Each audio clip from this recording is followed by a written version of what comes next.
Austria, Vatican, Tibet, Sovereign Order of Malta, and several other nations has been recognized despite having undergone a period of exile, annexation, occupation by a foreign power, or despite loss of territory. The SPH Nithyananda Paramashivoham, through well-established legal and historical facts about the Hindu sovereign state of the Surangi Samrajyam, derives all sovereign rights and powers of the royal lineage of the Surangi Samrajyam as its 203rd sovereign emperor, from his inheritance and continuation of the unbroken succession of the kingdom of Surya Vamsa Surangi Samrajyam Sarvanapitha. Surya Vamsa Surangi Samrajyam, through unification with 20 other sovereign Hindu states and sovereign ecclesiastical, historical entities, became part of the United States of KAILASA, which thus became a sovereign, independent juridical state, with the SPH Nithyananda Paramashivoham as the sovereign. Just as how the oceanic nations like Tuvalu have safeguarded their sovereignty from the existential threat of total submersion by amending their constitution and asserting that their sovereignty will persist regardless of the loss of their territory, KAILASA, which is a sovereign continuation of 21 sovereign Hindu states and sovereign ecclesiastical historical entities, is also reviving and continuing the Kumari Kandam Hindu nations that got submerged. As per the doctrine of continuity, these facts imply that the KAILASA's statehood is recognized by international law and manifests as a natural outcome of well-established historical legal facts. Share your time, talent, and treasure. Become part of KAILASA. Sign up as an eCitizen https://kailasa.ecitizen.info. Around 5,000 years ago, at the end of Mahabharat War, the ancient enlightened Hindu civilization consisted of 10,000 Hindu traditions, or sampradayas, that existed in 56 Hindu nations, 200 Hindu kingdoms, 1,700 Hindu provinces that covered more than 6 million kilometers square of Asia. The Supreme Pontiff of Hinduism, SPH, Bhagavan Sri Nithyananda Paramashivoham, is the reviver of KAILASA, this ancient enlightened Hindu civilizational nation. KAILASA is an unbroken cultural, religious, historical, civilizational, and sovereign continuation and revival of multiple of these historical Hindu sovereign states and Hindu ecclesiastical entities. The unbroken continuity of these ancient Hindu nations through KAILASA results in the legal recognition of KAILASA as per the international customary.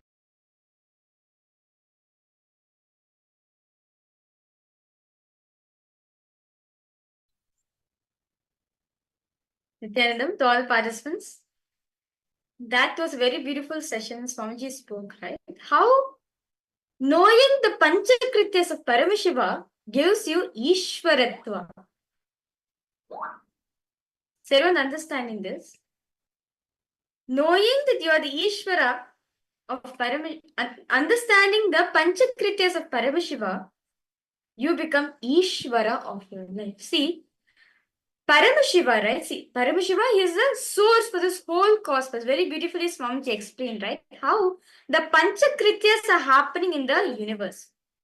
How beautifully, synergetically, simultaneously, spontaneously it's happening in the macrocosm. Not just that alone, even in the microcosm also it's happening. Whatever these Panchakrityas, whatever is happening in the macrocosm is happening even in the microcosm, in your inner space, in you. These Panchakrityas, Paramashiva manifests it, does it, the creation, the sustenance, the rejuvenation, the putting into delusion and liberation. Paramashiva continuously manifests it. And the same thing even we do. All of us have Paramashivanas and are constantly doing these. Exist. What is Ishwaratva? Swamiji beautifully spoke about Ishwaratva. What is Ishwaratva? Ishwaratva is that existence.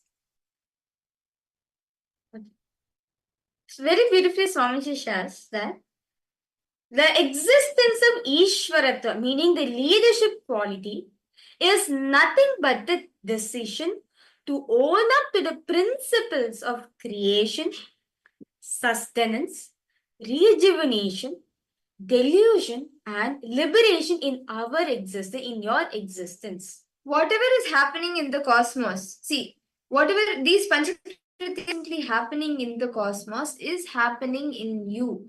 owning up to that is Ishwaratva. You continuously are generating, you are constantly creating something in you. You are constantly sustaining it, constantly rejuvenating. Take your cells, for example. Your cells are continuously being created, sustained, then rejuvenated. And you yourself put yourself into delusion. When you see different choices, you put yourself into delusion. And finally, through your seeking, you take the decision to get liberated. You liberate yourself from the Maya matrix. See, these panchakrityas are constantly happening in us, and deciding to own up for these panchakrityas that are happening in us is Ishwaratva. Is everyone understanding, all the participants, how the panchakrityas are happening in our own life? See, only when you own up. See, a little to understand how Paramashiva does this panchakritya. Paramashiva does the panchakrityas, the Big Bang, like in the macrocosm, right? The Big Bang, the black hole, the V hole, the Vishnu hole, and the delusion, the grey hole, and ultimately the. This understand Swamiji says, Paramashiva's panchakrityas, right? What he does in the macrocosm, he also does in the microcosm. See, owning up to the panchakrityas of your life is to understand that you are Paramashiva. Whatever you are manifesting, understand Swamiji says, whatever you are manifesting, you are responsible for it as you are Paramashiva. Whether it is something internally, your thoughts, and all of the things internally, or any external situations that you're going through, you are manifesting the panchakrityas. You create a thought, you sustain it, then you destroy it when a new thought comes. And those thoughts put you into delusion, and you also liberate yourself from the thought when you decide, okay, let me let go of it. These panchakrityas are constantly happening in us as you are Paramashiva. And when you own that, you experience that Ishwaratva. You experience Paramashivoham, that Paramashivatva in you. See, to give an example, is all participants understand how the Panchakrityas are happening in our life? See, to give an example, how Panchakrityas are manifesting the microcosm in our cells being born in you, right? So, for example, science have very beautifully proven that. Like, for example, if I just touch my hand, right? Okay, if I just touch my hand, millions of cells are dying and they are being born. It's a creation aspect. Or a mother giving birth to a child. That's the biggest creation she does. Or you creating new friendship with your friends. Or manifesting new friends. Or manifesting a job opportunity. That's creation in your life. Right? That's creation aspect. Now the sustenance, what you do. You breathing. You taking care of yourself, eating the food, taking care of yourself. Then speaking to your friends and families, taking care of your family and having that healthy relationship, make sure it's going smooth, right? That's the sustenance aspect of you. Now the rejuvenation, understand, samhara is not destruction, no. Samhara is rejuvenation. It's getting rejuvenated. Like argument. But for a while, you're having this argument, but it's coming back. Like, you're coming out, you're competing with it, with your friends. Or you're falling down and you're hurting yourself. It's like a rejuvenation process for your body. Your skin may get damaged, but it again regenerates. The skin gets rejuvenated there, and the wound heals. Just like this, all the 5 panchakrityas continuously are happening in your life. You decide, now some opportunities may come in front of you. You decide, okay, you when you know something is against what your being wants, maybe you know, okay, the best for me is to not smoke, but that's good for my health. But you decide, no, it's okay, I somewhere desire, I want to smoke. So you get into that, you put yourself into delusion. You put yourself into that, knowing that it is not good for you, or that is not what your being wants. And then when you realize, okay, let me let go of this, let me drop any incompletions, or let me drop any patterns, let me let go of all the suffering that I'm going through, that you liberate yourself. Are each of you understanding? Any questions? Do any of you have any questions? So, Ishvara owning up for the Panchakrityas manifesting in your life. See, when sufferings have been adding to our life, right? When sufferings are there in our life, what we do? Simplest reason what we do, we blame God. Say, God, you only gave the suffering to me. Why are you putting this suffering on me, right? How many of you have done this in your life earlier? Before coming to Swamiji, you blame at God. After coming to Swamiji, you'll be like, Swamiji, why are you manifesting the suffering for me? You thought you'll help people. Why are you manifesting? How many of you have this? Right? If anything good happens, you take it as, okay, I'm the one who's manifesting. If anything negative happens, you blame it God, you blame it Swamiji. Many times we have done this, right? This is not the first time we have done it. Many times we have done this. But understand, owning up not just for the good things alone, even for whatever happening in your life, that is Ishwaratva. Paramashiva, not just alone, he owns up for every single thing, including the samhara he does, he owns up to it. As Paramashiva, we can't just only take only the good aspect for it. No, even the bad aspect also. I'm not saying it's not the bad aspect. It is yet to be a good aspect. That's all. See, any suffering manifesting in your life is nothing but a reminder to you to own up to your panchakrityas. To give an example, like okay, I request any of the participants to post an example to understand this better. It can be anyone. Ma Anandeshwari, Rahul Kanaya, Ma Maluhya Mauna, Ma Kalili Wong. Any of you can post? Ma Paramashakti, Nithyanandam. Okay, to give an example that, okay, let's say that I'm not able to manifest, right?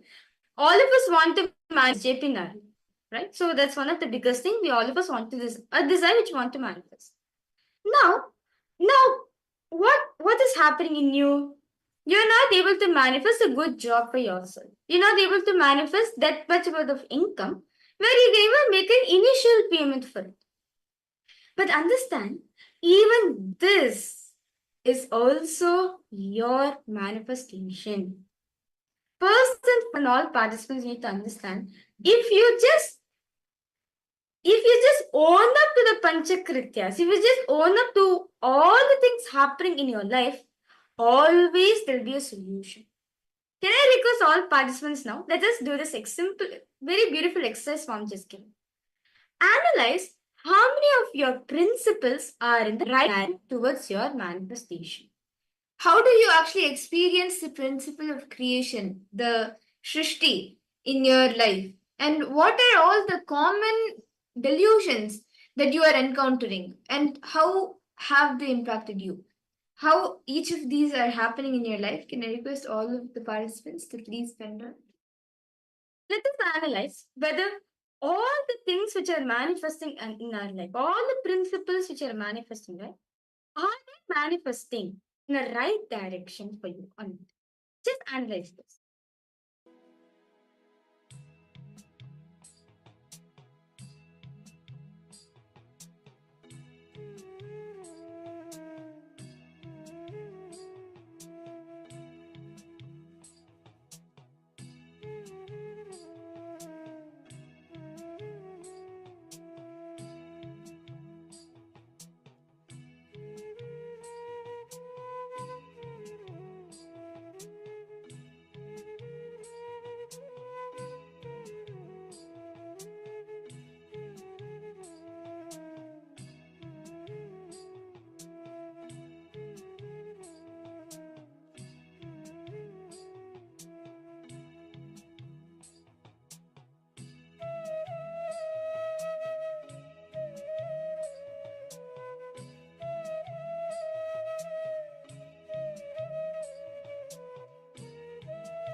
Nithyananda, I hope all the participants, all of you have been able to write down where in your life you are doing the principle of creation and all the obstacles that you face in it and how you are actually manifesting that creation aspect.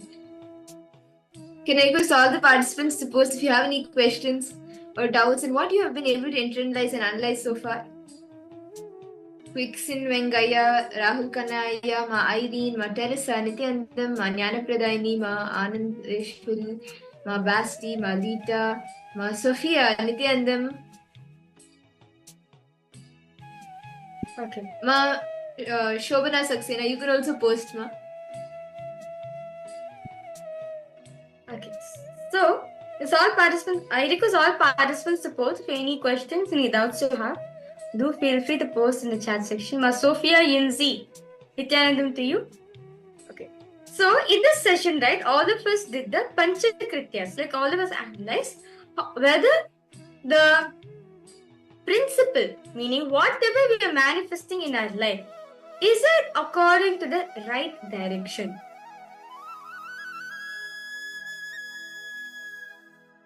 All of us just had, like, we analyzed whether is how many of our principles the right direction towards our manifestation. Now, the next step, I request all participants to please, let's do it together, okay? Now, actively engage with the principles of the Panchakrityas to experience the personal growth in various aspects of it. I request you to pen down 5 aspects you're going to focus on to transform your life. For example, you want to focus on the Charya Pada. It's nothing but you deluding yourself as Sadashiva till you reach you. It is all actually self-delusion in the right direction. Bhasma, Jata, Rudraksha, carrying the name of Paramashiva himself as part of your name. It's a powerful spiritual delusion that leads you to liberation. Can I request all participants now whatever manifestations you have in your life, whatever principles you have manifested in your life so far, let us all now just take 5. Take any 5 problems or 5 principles, align them to the right direction, align them for the right principles of Paramashiva. See, if you want to dress up like Paramashiva, right, it is no problem.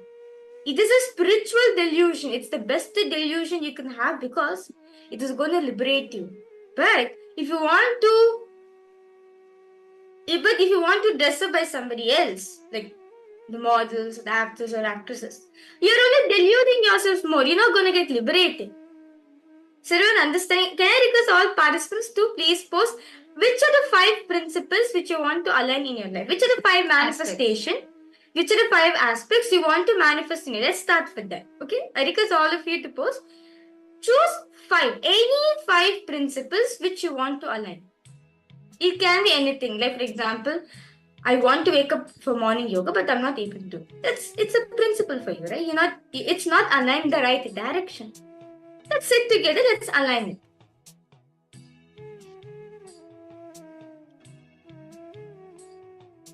So far, is all participants understanding? Any doubts, any questions? Nitya Paramashiva Shakti, Ma, Nithyanandam? Do you have any questions, Ma?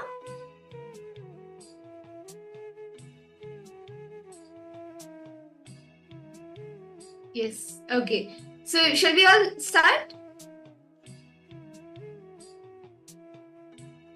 We request all participants to post if you have any questions. I found any help in how am I supposed to align to right direction. Please post in the chat section. Okay. Are there any manifestations? Yes. Okay. Shobhan, I request you to post your questions a bit detailed. Like, are you referring to what you can manifest or what exactly are you referring to? Sorry, could you elaborate a little bit, please?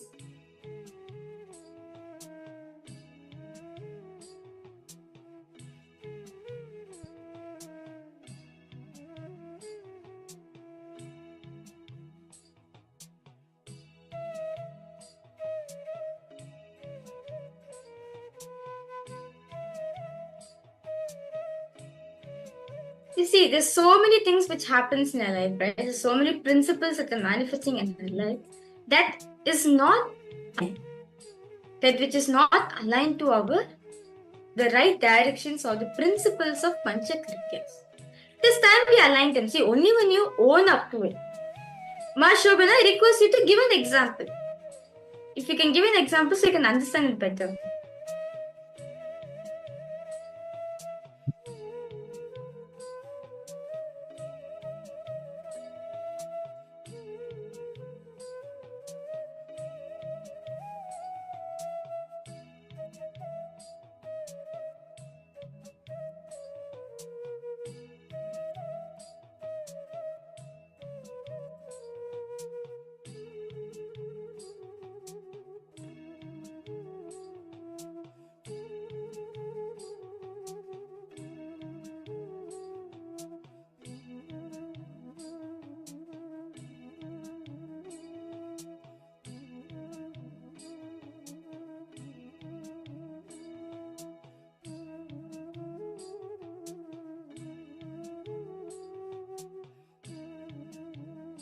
To all the participants to take a few minutes to write down the 5 different aspects that you want to manifest.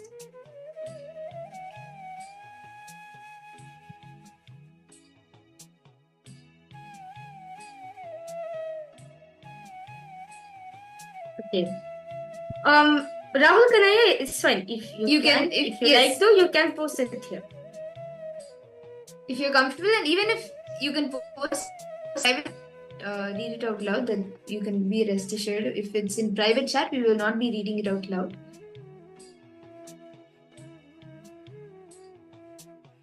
Ma Shobana Saxena, you can elaborate on your question and we'll be happy to help.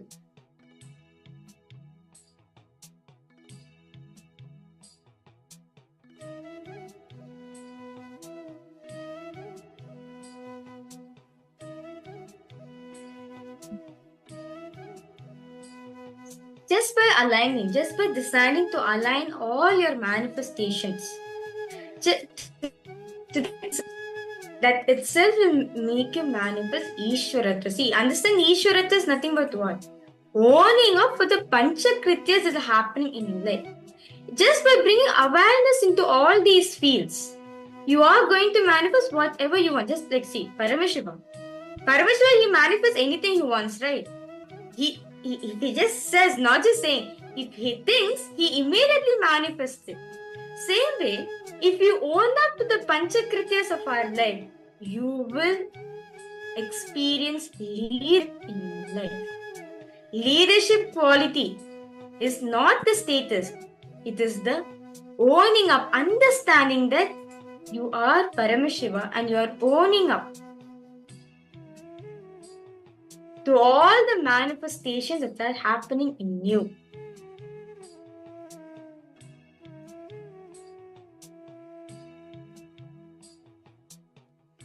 Are each of you understanding how you can manifest that leadership consciousness, the Ishwaratva in you? And how the Panchakrityas, the 5 cosmic actions, are continuously happening in you. And when you own up to that, you experience the Ishwaratva.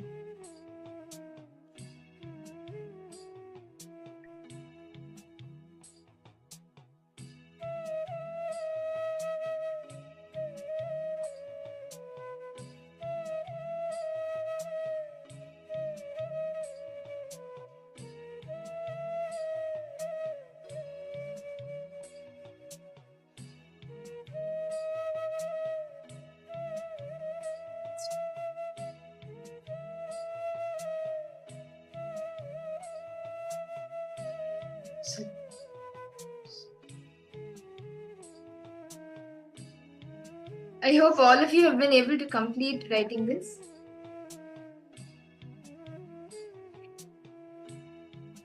And with that, with the understanding that the Panchakrityas are happening in us continuously, spontaneously, synergetically, and simultaneously, with that understanding, let us all now enter into the power manifestation. See, actually, the power manifestation also is you enter into the higher space where Swamiji flows through you.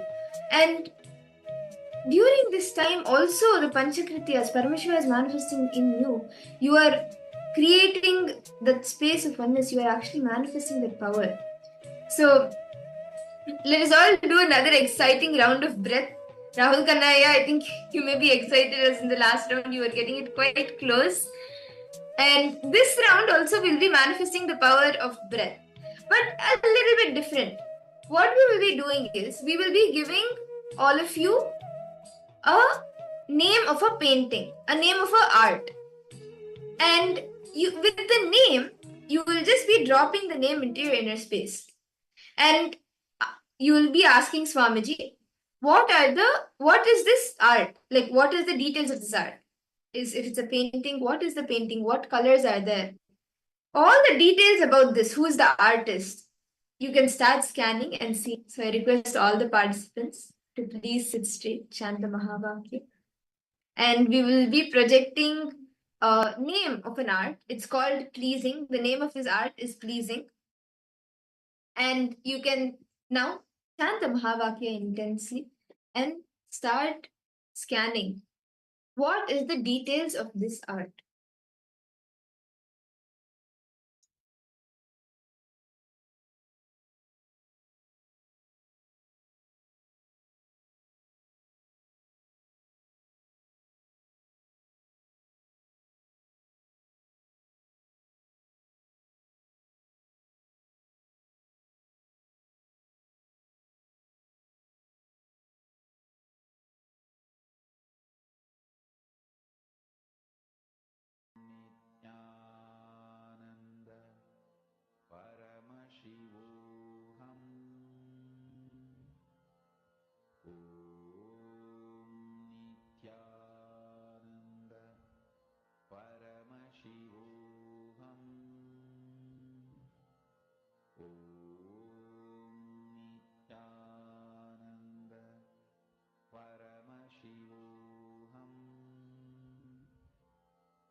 spiritual lullaby for samadhi, and suprabhatam, wake up call, wake up song for Paramashiva. This Mahavagya is spiritual lullaby for you to fall into samadhi. Suprabhatam, wake up song for Paramashiva to wake up in you. Just remember this one powerful cognition. This Mahavagya puts me in samadhi. This is spiritual lullaby for samadhi, and Suprabhatam, wake up song for Paramashiva in me, for Paramashiva to manifest. With this one spiritual powerful cognition, chant this Mahavagya.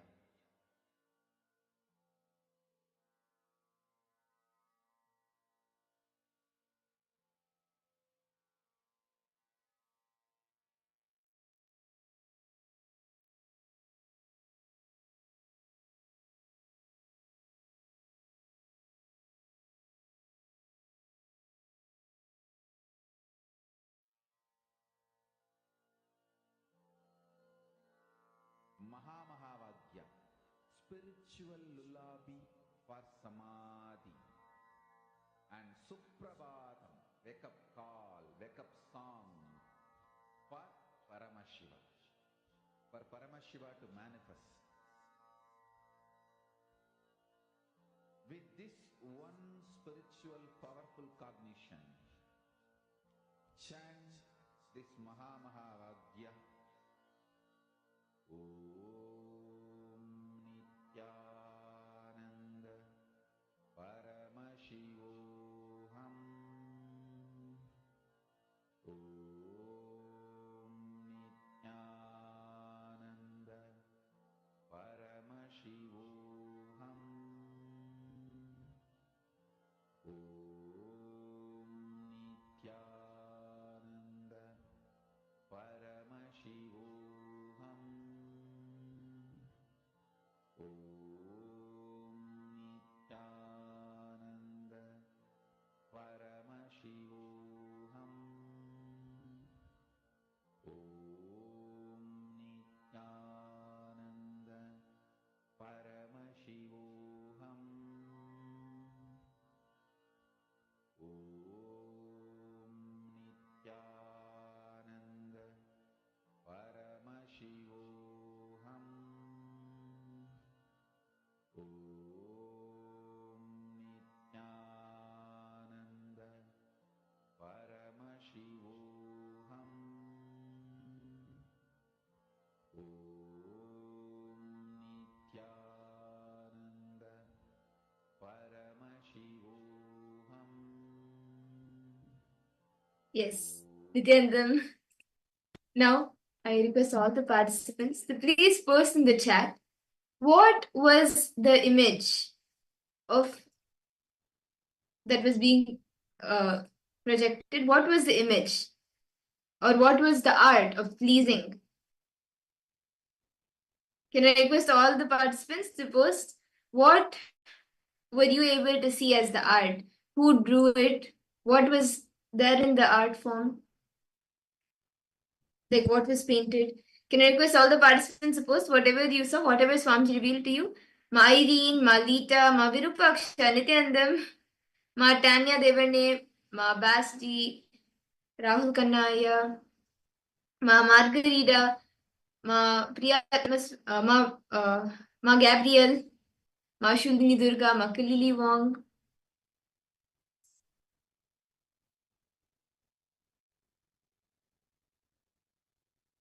What did Swamiji reveal for each and every person's for painting pleasing?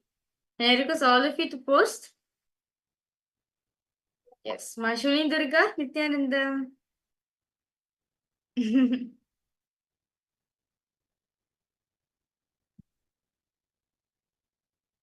Can I request all the participants? Rahul Kanaya, what did you see? And Ma Gabriel Harris, what did you see, Ma? Ma Virupaksha? Okay, Ma, I saw some face, water, mark, mat, and letters, okay? Okay, that's nice. Anything, any colors you were able to see? What else? Anything else? You can, anything else if you remember that you saw? Actually, as you see also, you can post in the next rounds that we do.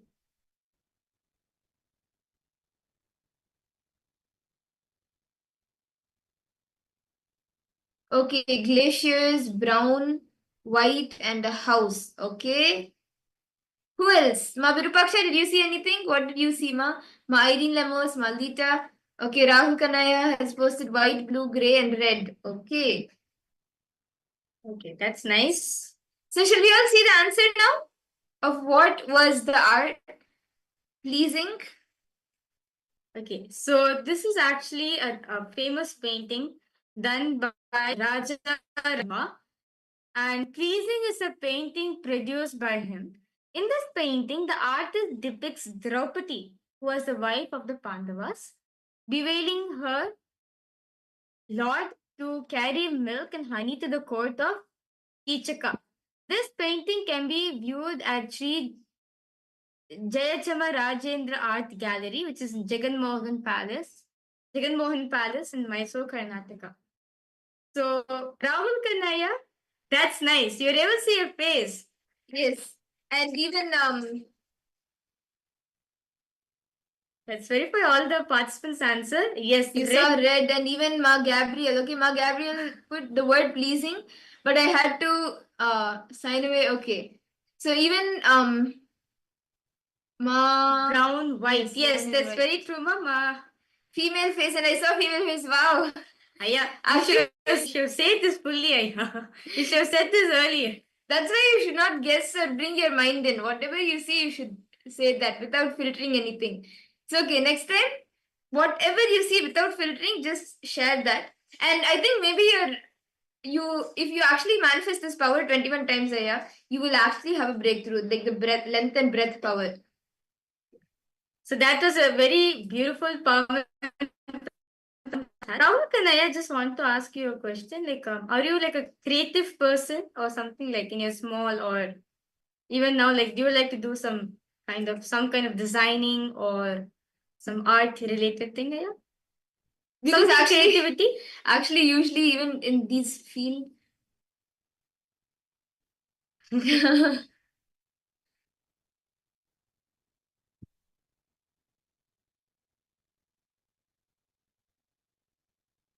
No problem, Ma Gabriel, that's fine, no problem. Ma Ananda Ghora Rupini, yes. Nithyananda Ma. Rahul Kanai, I think maybe Paramashiva is wanting to manifest the breath dimension through you, the creative aspect of you. Okay.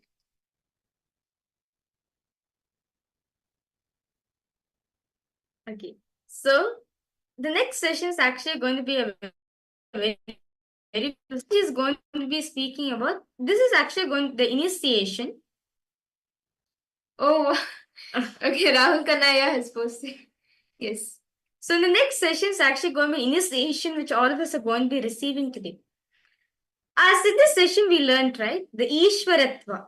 Right? Ishwaratva starts to manifest when you own up for the Panchakrityas of your life.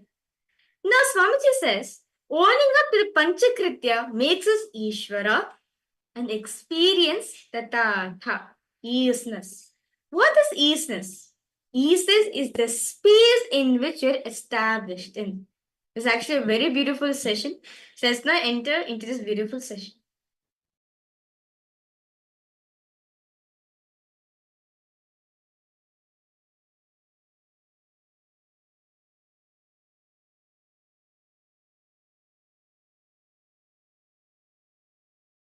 The 11 dimensions of the universe, 25 states of consciousness, and then 5 aspects of Sadashiva, Supreme Reality, Ishvara. creation, operation, rejuvenation.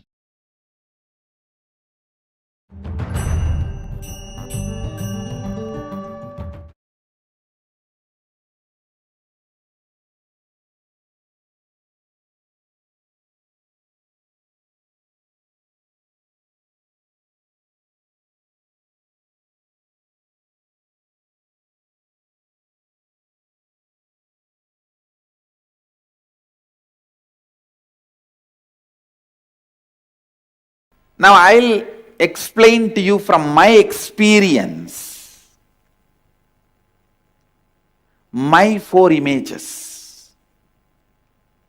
The inner image I have about me. Once I try to check what exactly I feel about me. And I looked inside, I saw that shunyatva means everything is.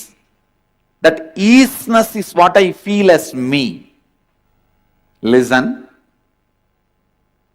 The vast isness. That is what I feel as me inside me. That is my inner image. How I project myself to others, all of you. The person who is here to transmit that experience to all of you. You can call me as a teacher, guru, incarnation, enlightened being. That is up to you. As per your experience.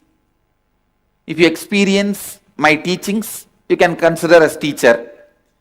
If you experienced my initiation, you can consider as guru. If you experienced my energy, you can consider as enlightened being.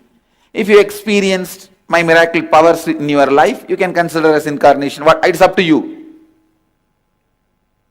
But I project myself as a being who is here to transmit this experience to you.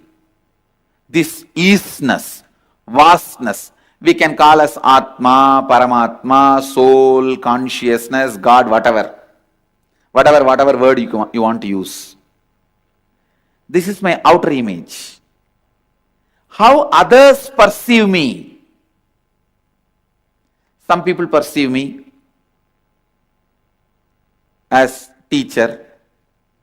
Some people say, you may want to give enlightenment, but we want only our headache healing. Heal my headache.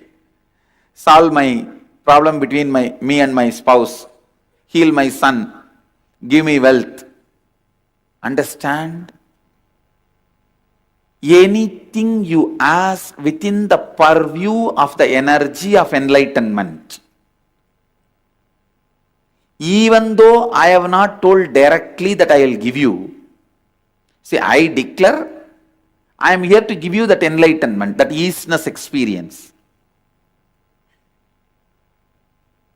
Even though I have not told directly that I will heal your headache, back pain, relationship problems, even though I have not told directly, if you expect, I am responsible for it. Because if somebody can give enlightenment, surely he can heal your headache. Because for enlightenment, if I have to give you 1000 volt energy, spiritual energy, to remove your headache, I have to give only 0.5 volt energy. To bless you with wealth, I have to give you only 0.1% energy. To heal your relationship problems, I have to give you only 0.1% energy.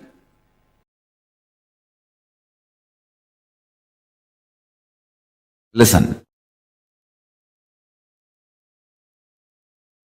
Length, when it becomes intense to the level it cannot be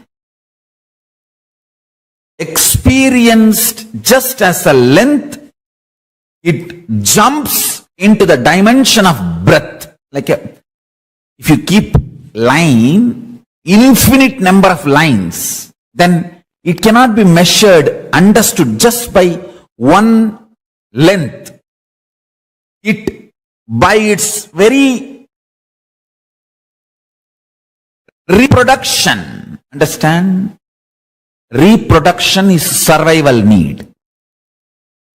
Anything which is alive has to be reproducing itself. Otherwise, it will not be alive. It's law of life. It is one of the fundamental law of constant, nithya. Easiness expands. So the easiness of the length, when it becomes infinity, it cannot be any more cognized just by one idea of length. It gives birth to the next dimension of itself called breadth. Understand? I'll repeat. Just imagine one thread, 1 meter thread. You call that as a length. By its nature, it is becoming multiple number of 1 meter thread. So, when it becomes infinite number of 1 meter threads, 1 meter, 1 meter, 1 meter, 1 meter, 1 meter, what happens?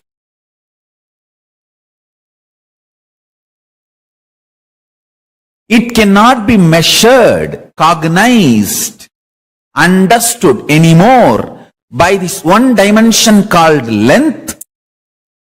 So it gives birth to its next dimension, breadth. So all the threads are kept.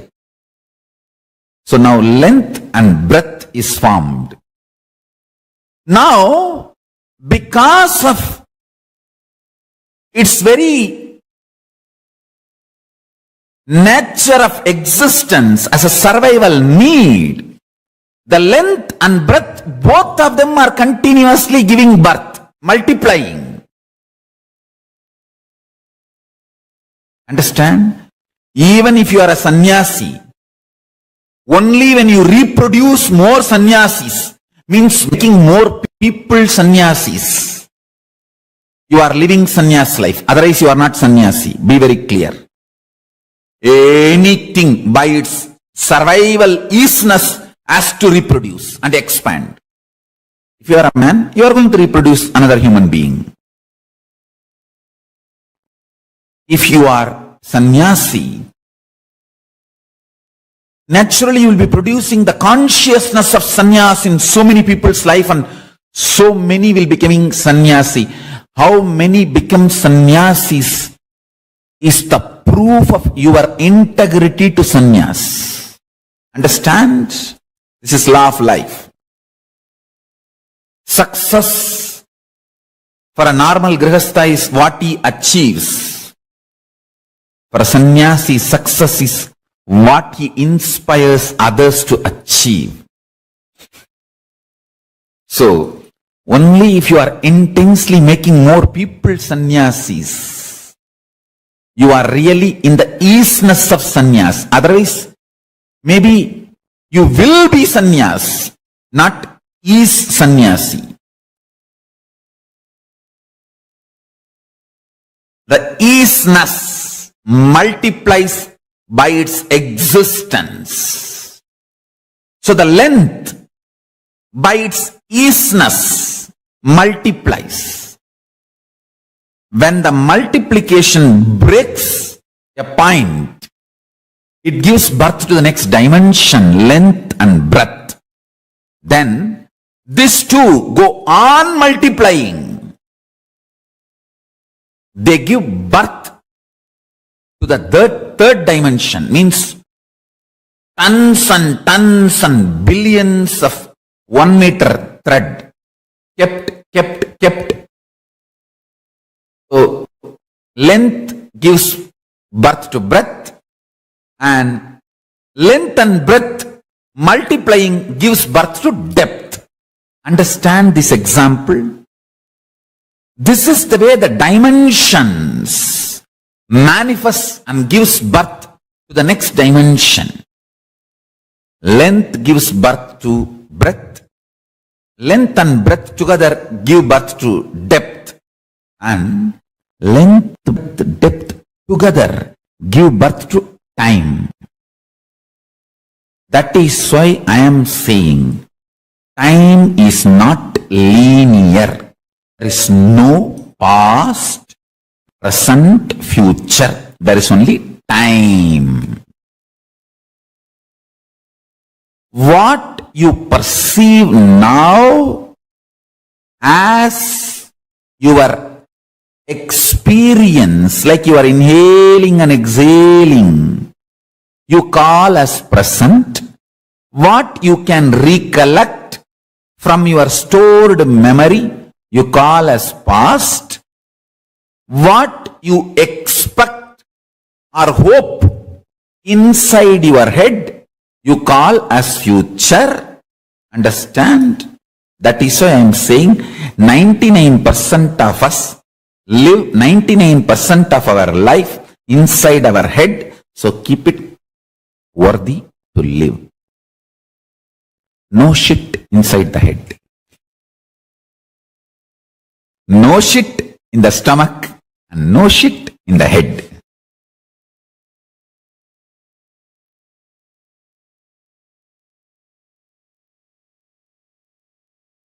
Time is not linear.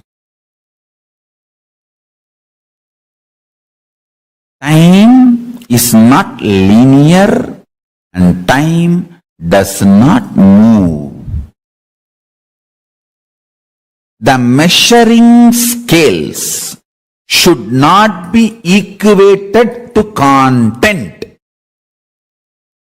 Liter is a measuring method, but you cannot say 1 liter milk is 1 liter. No. Milk, the content. Liter is measuring mechanism, methodology. So minute, hour, day, week, month, this is measuring methodology. Do not be deluded by attributing measuring methodology to the content. So I will use two different words. Time is a measuring methodology. Kala is the content. Now, person who understood Kala does not move. Does not move.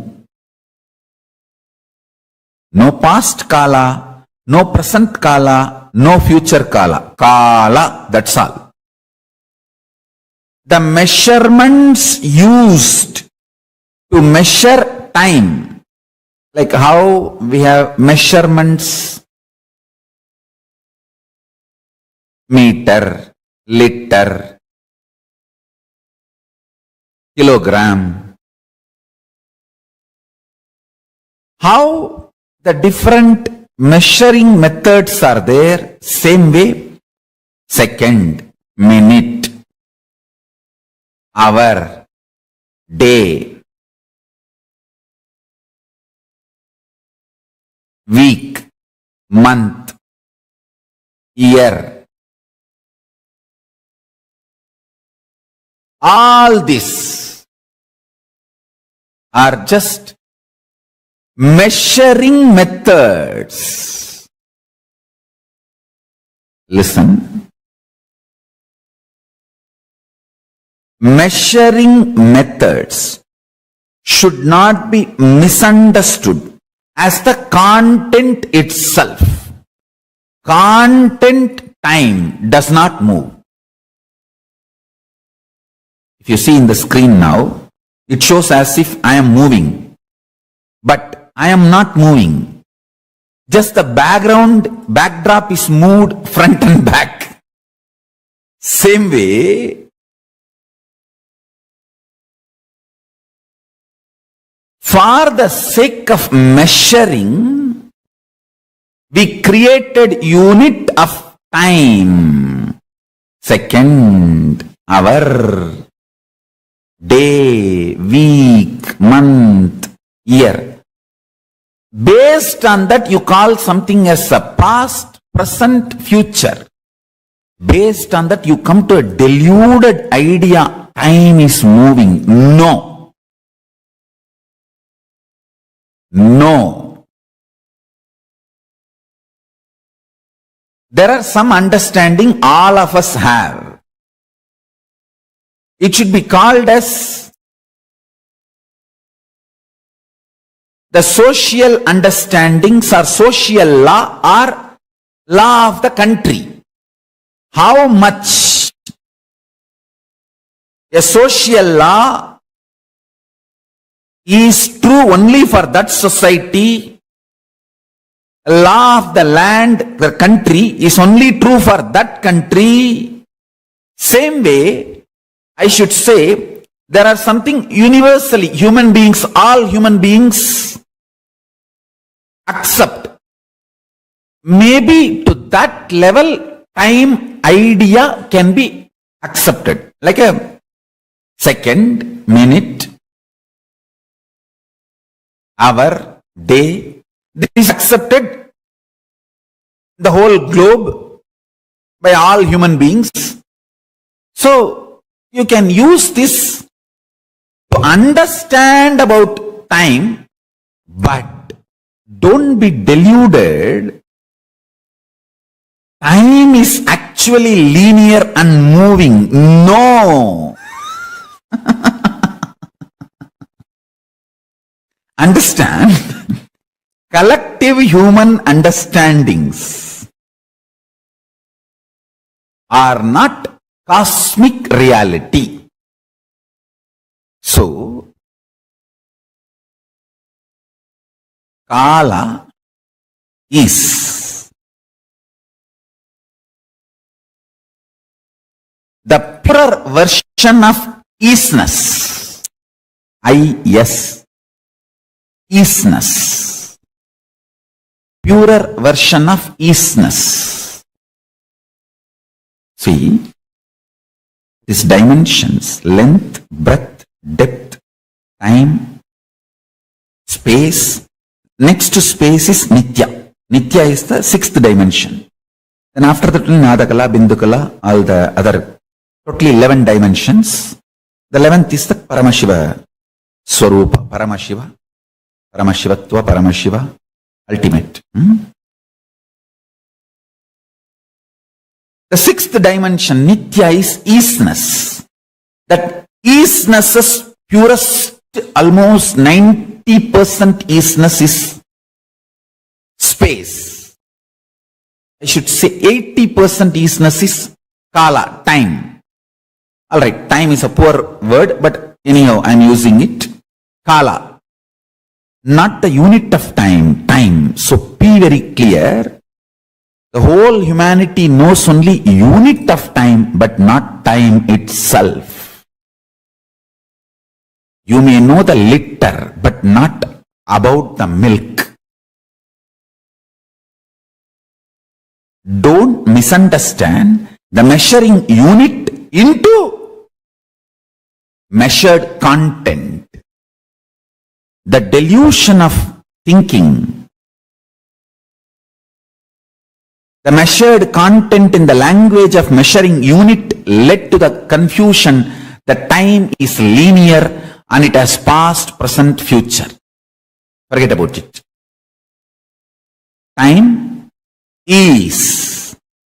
It is neither static nor really functioning.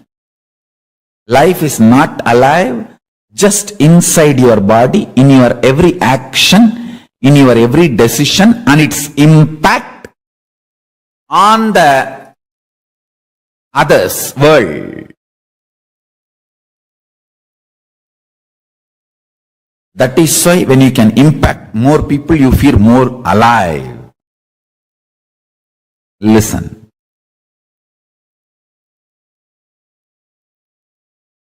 Kala is existentially alive when length grows exponentially. It gives birth to breadth. When breadth grows exponentially, it gives birth to the dimension depth. When length, breadth, depth grows exponentially, it gives birth to the dimension Kala. And when length, breadth, depth, Kala, all of them grow exponentially, they give birth to space, dimension.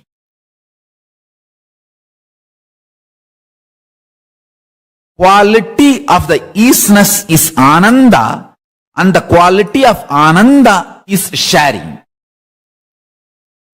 Understand? The quality of isness, Nitya, is Ananda. Anything which is in you is always celebrates its existence. Somebody was asking me, what is exactly isness, Swamiji? Other than your body, what you think as is. See, you think your body, you are your body.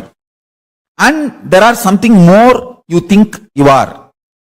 Because many times when you feel depression, you feel you are your mind. Excited, you feel you are your mind. So it is not that you feel you are only body.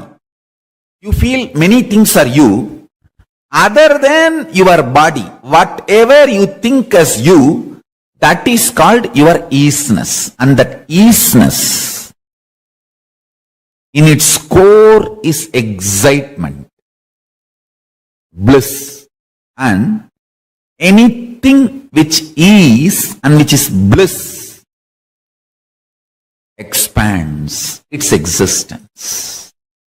Even when you are depressed, you are enjoying your depression. Understand? Be very clear. You are enjoying your depression. You may have your own reasons.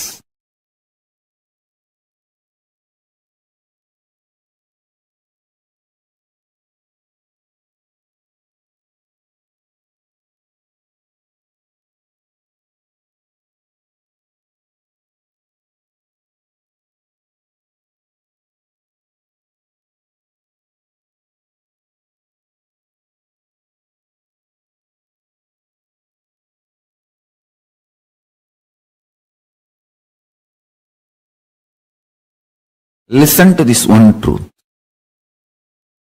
Enjoying your depression, you will reproduce more depressed people. If you are enjoying your isness, you will reproduce more isness. If you are enjoying your sannyas, you will reproduce more sannyasis. That's it. Isness celebrates its existence, and anything which celebrates its existence reproduces by its very nature. Principle of existence of Ishvara is owning up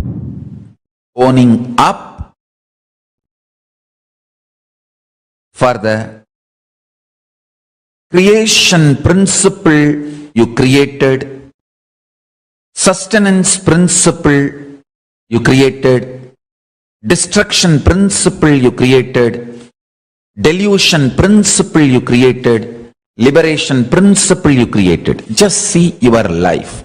I will start teaching you from Pindanda, your life, so you understand this. Owning up is the Adhomukha.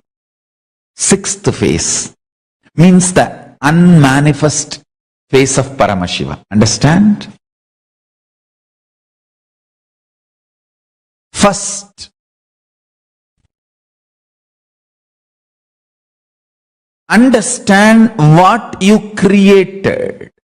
Please understand, only if you are in a Paramashanta Swarupa, you will own up for what you created. You have created so many wonderful things. Understand? The mechanism which converts blood into blood, which is functioning inside your body, you created. Nobody else created. You created. You learnt the science from cosmos and you created. Understand one thing. The greatest creation in the known universe is human body, and you created yours. Anybody who owns up that you created your body will manifest the power of altering it, healing it, updating it, upgrading it. All the powers related to altering, manipulating, upgrading, awakening, healing, powers related to body. So, if you want to manifest the powers related to your body, bring this cognition and own up for what you created. I tell you. For example, if you have a fatty liver, sit with your liver and say, yes, I created it. What for I created? Did I put myself in some delusion and allowed this to be created? Or did I actively cooperate and created this? What for I created this fatty liver? Just see, I tell you, owning up starts healing. And I tell you, fatty liver is such a simple problem. You just need to tell your stomach, hey, can you burn little more? I'll give you mantra as the feed material. You can use any mantra. You see, described in Vedas and Agamas can be used. And use that mantra to awaken the Jadaragni, fire in the stomach, ability to be in Nirahara Samyama. Means when that patterns are demanding food and it is flashing the pizza photograph in front of your eyes, or you are doing Nirahara Samyama, but within 24 hours in the dream you are having a full feast, and then you feel, what is this? What kind of a life? I am not even able to eat. What for I am yearning? What for I am alive? What for? This is injustice. Hey, you being brainwashed to eat all the shit and junk and filthy food like products continuously and fall sick is the real brainwashing happening to you.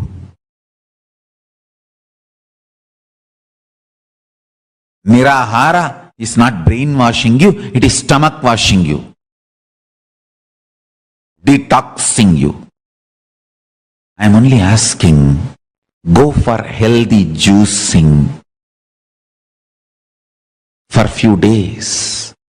When the patterns are pushing and demanding, aggressively forcing you to eat, and you being in Paramashanta Swarupa and managing Nirahara is a power, conscious power. When the tamas, inertness, dullness, Mudevi, you should not even give the title Devi for it. Inertness, tamas is pushing you to the bed. And depression, literally sulking and sucking your energy. You waking up and deciding to do yoga and start doing is a power. How much ever abuses, attacks, injustice, pains you may feel in your life, but sitting and connecting with Paramashiva and doing puja is a power, conscious power, conscious resources. Understand? You would have manifested so many conscious resources. Own up for it. When you own up what you manifested, what you created, what you are sustaining, what you are destroying, and how you were deluded and where you are still deluded, and how you need to get yourself out of delusion, and where all you have liberated yourself, where you need to further liberate yourself. just own up. Owning up is the atomukha, unmanifest face of Paramashiva, which is revealed only to yogis. Whoever owns up is yogi. Whoever does not own up is bohi. Whoever feels others are responsible, putting the onus on others, is rohi. Who does not even think about this owning up is shogi.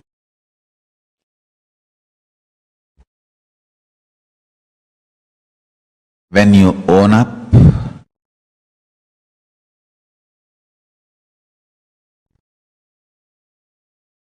spontaneous, miraculous, immediate transformation starts in your life. Understand?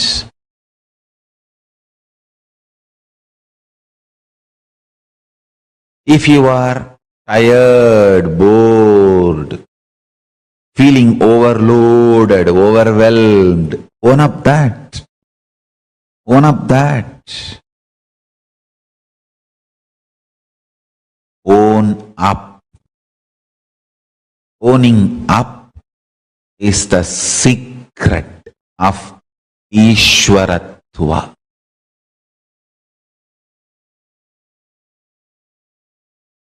One beautiful thing in your life is, if you own up now, even the past is recreated. Understand? Even the past is recreated, because past is not dead as you think. Past tense is dead, but past is not dead. Future tense is yet to manifest, but future is not yet to be manifested.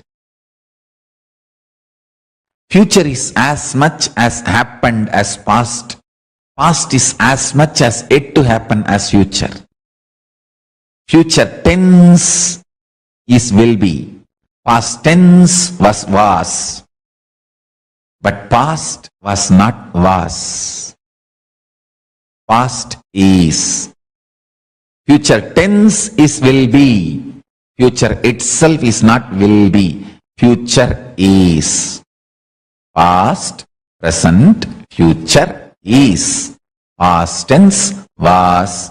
Future tense will be. But past, present, future is. Tatata. Nityatva. Isness.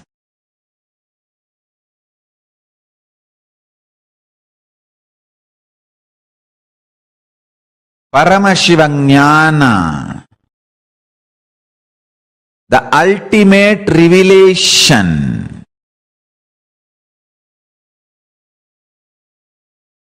from the space of Paramashiva. Just settle down and sit with Paramashanta Swarupa and look around. Don't be afraid. That is the first thing. Understand, you have amazing resources. As I said yesterday, death is a conscious resource you have. You need to know, once you have manifested human body, the whole science of manifesting human body is in your biomemory. You already have the technology, methodology of manifesting human body as part of your consciousness. Nobody can take it away. Unless you decide human life is too much of torture, let me not create human body, nobody else can stop you creating human body. That is the beauty of Paramashiva's existence, compassion, grace.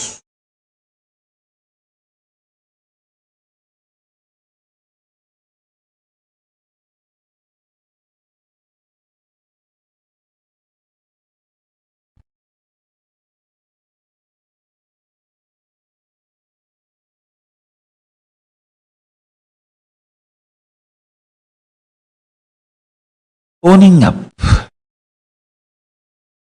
When you sit and start owning up from Paramashanta Swarupa, you will see 25 heads of Paramashiva starts operating in you also. And you will know what to manifest, what to sustain, what to destroy, and what to put in delusion, how to get yourself out of delusion, and from what you are liberated, from which you need to liberate yourself more. That's it. That's all. Nothing else.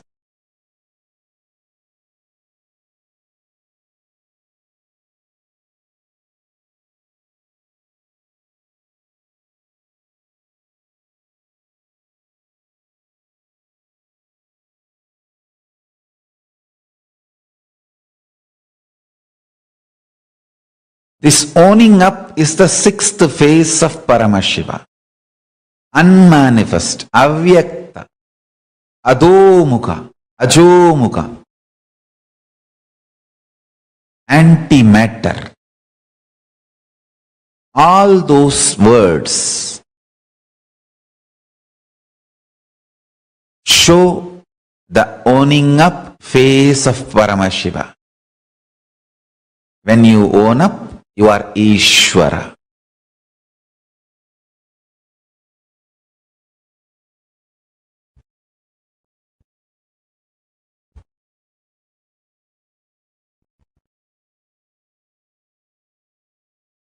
I want all my disciples to come to the Paramashiva space of Paramashanta Swarupa and own up.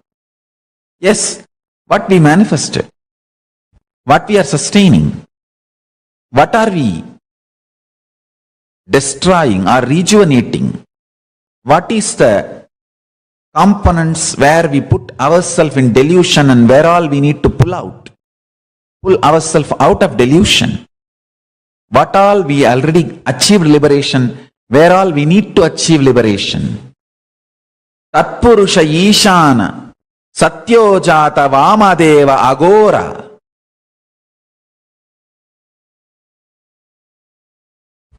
When you own up, you are Paramashiva, you are Ishvara. If you own up your life, you become Ishvara for you, Atmeshwara.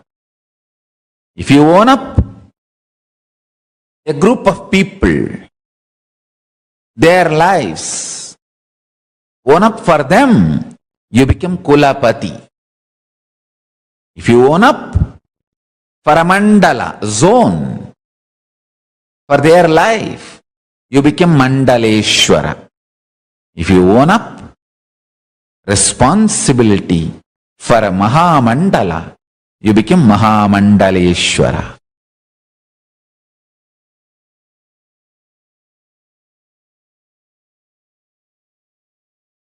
I tell you, I want all my disciples to take it very seriously.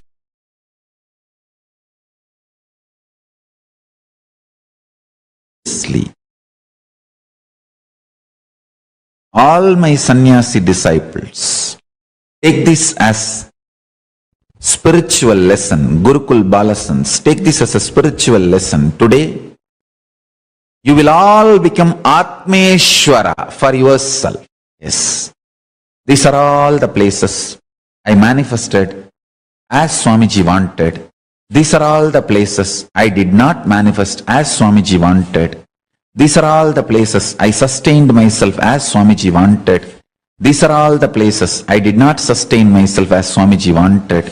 These are all the places I rejuvenated myself as Swamiji wanted. These are all the places I did not rejuvenate myself as Swamiji wanted. These are all the places I pulled myself out of delusion as Swamiji wanted. These are all the places I missed and put myself in delusion even though Swamiji warned me. These are all the places I liberated myself as Swamiji taught me. These are all the places I missed it even though Swamiji taught me. bring that understanding and own up. If you own up today, you will become Atmeshwara, Ishvara for yourself today. This is the way in KAILASA. You become Atmeshwara first, Ishvara for yourself. Then you become Ishvara for few people, Kulapati. Then you become Ishvara for a zone, Mandaleshwara. Then you become Ishvara for Mahamandala, larger zone, Mahamandaleshwara. Helping people to own up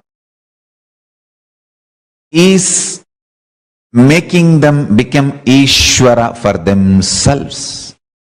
Help yourself to become Atmeshwara and help everyone around you to become Ishvara for their life, and go on helping more and more and more people to become Ishvara for their life. Ishvara for themselves.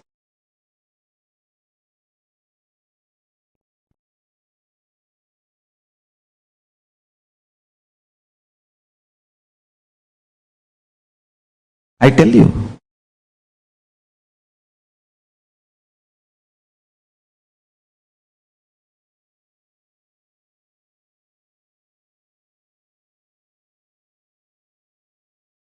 it is the way you own up. Your life is decided.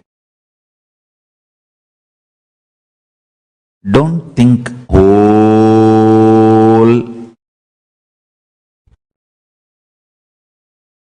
Don't plan to become Ishvara for the whole universe. Immediately first, become Ishvara for your life, Atmeshwara. Once you are successful, in few days actually you will be successful.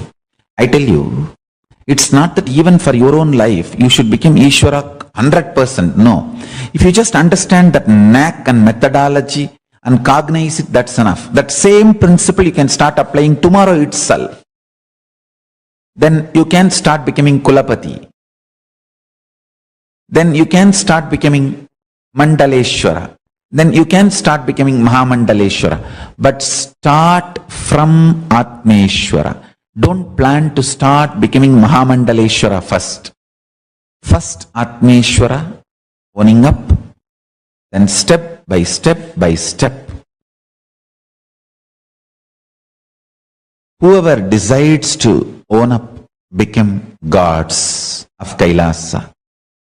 Whoever tries to put the blame on others, manifest so much of delusion and violence, they become demons, rakshasas. Understand, vegaha, sanyoga, visesha virodhi. Action and reaction are equal and opposite. One side gods, other side demons will exist forever.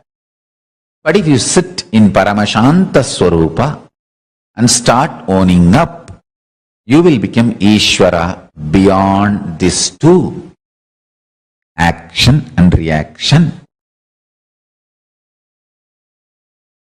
You will become Paramashiva, Parameshwara, beyond action and reaction. Owning up is the master key. Absolutely being clear about your existence and not accumulating anything which is not relevant for you is aparigraha. I am not saying don't acquire what is directly relevant to your existence. Have a comfortable life. Just decide not to accumulate things which are not relevant to your life. That's all. You will have aparigraha. The first step of aparigraha will start happening. If you just disown what you really don't need to run your life, your existence. Oh, someday it may be needed for me. That is where the delusion creeps in. Delusion creeps in.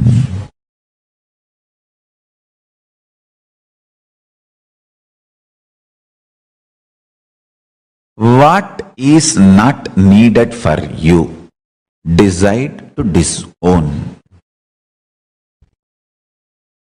I just know what is the freedom I need. I don't need freedom to walk around in the mall. I may need freedom maximum to walk in the beach in the evenings in Paramashanta Swarupa, in the space of Paramashiva Samadhi.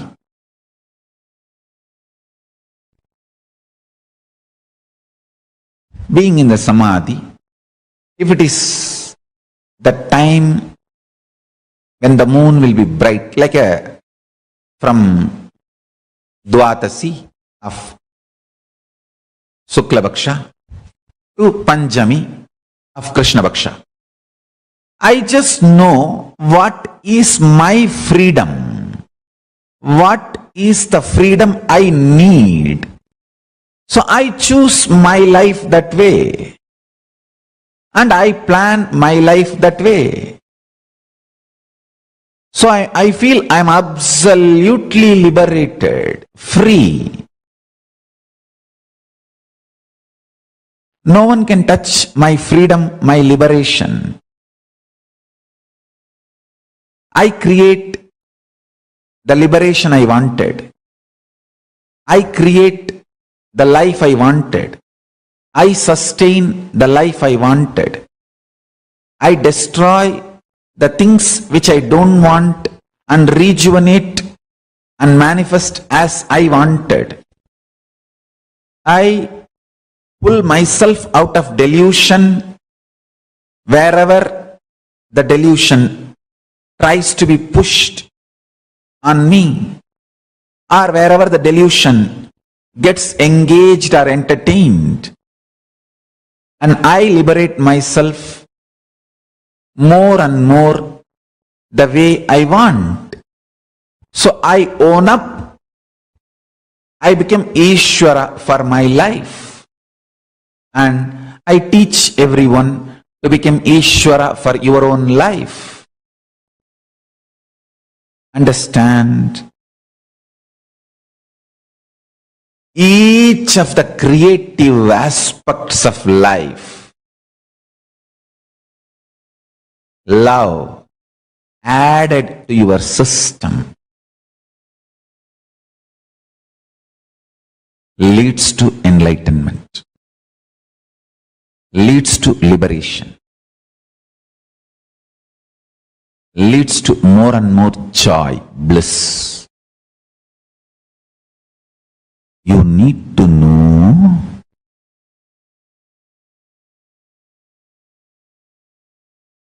life as such is beautiful, absolute Paramashiva. Understand? Whether the air you are breathing in or the people happening in the life is absolutely beautiful. You just need to know what you need to manifest, what you need to sustain, what you need to rejuvenate, what you need to pull out of delusion, what you need to liberate. That's it. Owning up is key.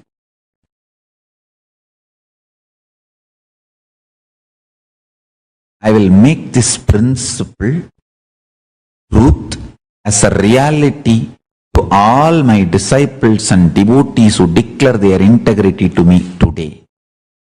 This is my gift to my disciples and devotees. Understand this truth.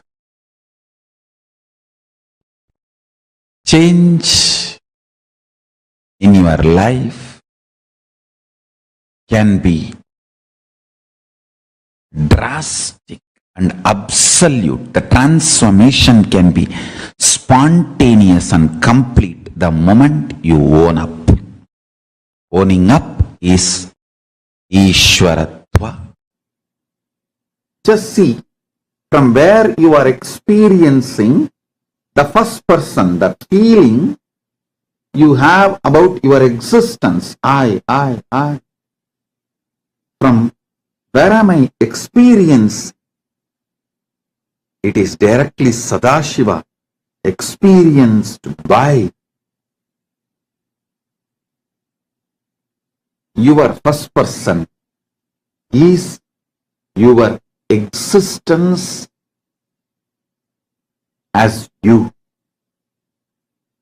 You experiencing Paramashiva's first person in you is your first person. I am using different words and making you understand. When you focus on the source of your first person, you will see it's only Paramashiva's first person exists. Your first person is illusion. It's only Paramashiva's first person exists.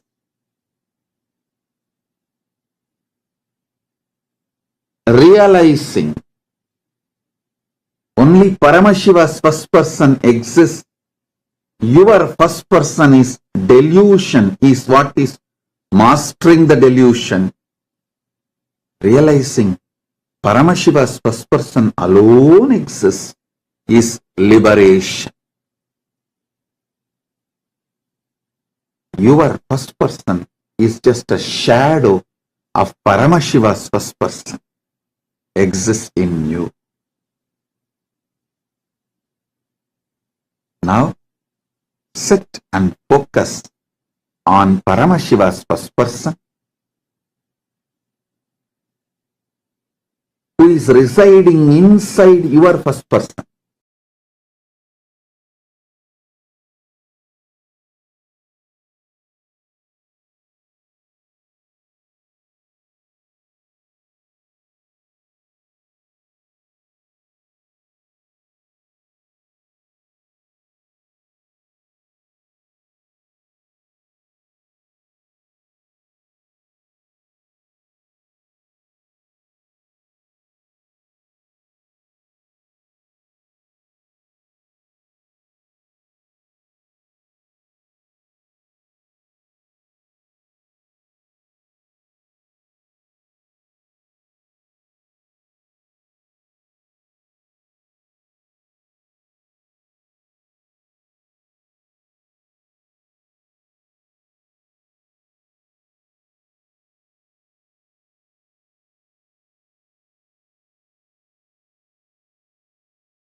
Nithyananda, that was a beautiful session, a powerful session on tatata, the easiness, how we can experience that pure easiness in our life by manifesting the tatata. See, what is tatata? Tatata is easiness, and we can experience it by just experiencing, by just being in that space of ananda, bliss. See, easiness is actually bliss. And if you're enjoying your easiness, you will reproduce more easiness. If you're enjoying the state that you are in, whatever state you are in, if you're enjoying it, you will experience bliss, ananda, easiness. Tathata very beautifully Swamiji explains as that that tatata, that space in which you're established, meaning the space in which you enjoy more, you manifest that more. To give an example, if even when you are in depressed, right? If you're enjoying depression, enjoying a depression will reproduce more and more depression in people. Whatever space you are in, if you're enjoying that, you will reproduce more of that. So understand for all the participants, if something is repetitive in your life, it is reproducing in your life again and again and again, then you need to understand that you are cherishing it, you are celebrating that, you are in that space. See, tatata means easiness, meaning if you are cherishing that in you, you will reproduce that in the same thing. If you cherish happiness, if you cherish celebration, you will reproduce that only on yourself and others. So, owning up to this, owning up to what you are reproducing in your life, owning up to what you're cherishing, what you're celebrating is the tatata. It's actually a very beautiful thing Swamiji has spoken as. And today, all the participants, all of you are going to be receiving this as an experience for each and every one of you, where you're going to be understanding what are all the things that you are reproducing in your life. What is it that you are cherishing? What is it you are celebrating within yourself, which you are reproducing in your life again and again and again? And ultimately, you are going to be reproducing Paramashiva in your own life. And with that understanding, now we will be preparing ourselves for understanding and learning more about the grand Kumbh Mela celebrations, and we will also be preparing for the darshan. Today, all of us will be initiated into that very space of easiness. So now let us all get ready to enjoy the glimpses and understand more about the grand Kumbh Mela celebrations that are coming up, the Maha Kumbh Mela celebrations, the Maha Kumbh Mela that is coming up in 2025. Let us all get ready now.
ga re ga pa ga pa da sa re ga re re sa da sa da ga pa da pa re ga pa ga sankata kavacha madhura nubhavanandam guru smaranam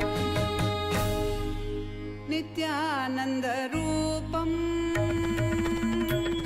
nityananda rupam nityananda rupam nityananda rupam nityananda rupam nityananda rupam nityananda rupam nityananda rupam nityananda rupam nityananda rupam nityananda rupam nityananda rupam వందనం గురు వందనం గురు చరణ వందనం వందనం గురు వందనం గురు చరణ వందనం నిత్యానంద గురు చరణ వందనం వందనం గురు వందనం గురు చరణ వందనం నిత్యానంద గురు చరణ వందనం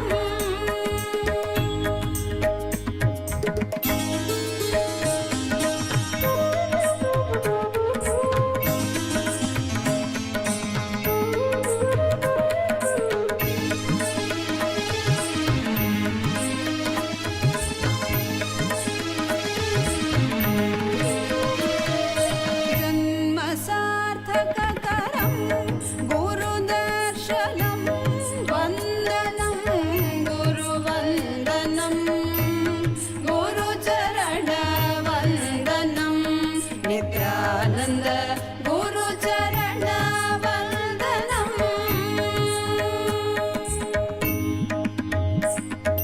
పద సద సద గ పద పద పరి గ ప గ ప గ సరి గ రి గ ప గ పద పద సరి గ రి రి సద సా పద సద గ పద పరి గ ప గ సంకట కవచ మధుర అనుభవానందం గురు స్మరణం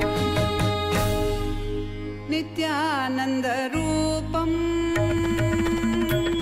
నిత్యానంద రూపం నిత్యానంద రూపం నిత్యానంద రూపం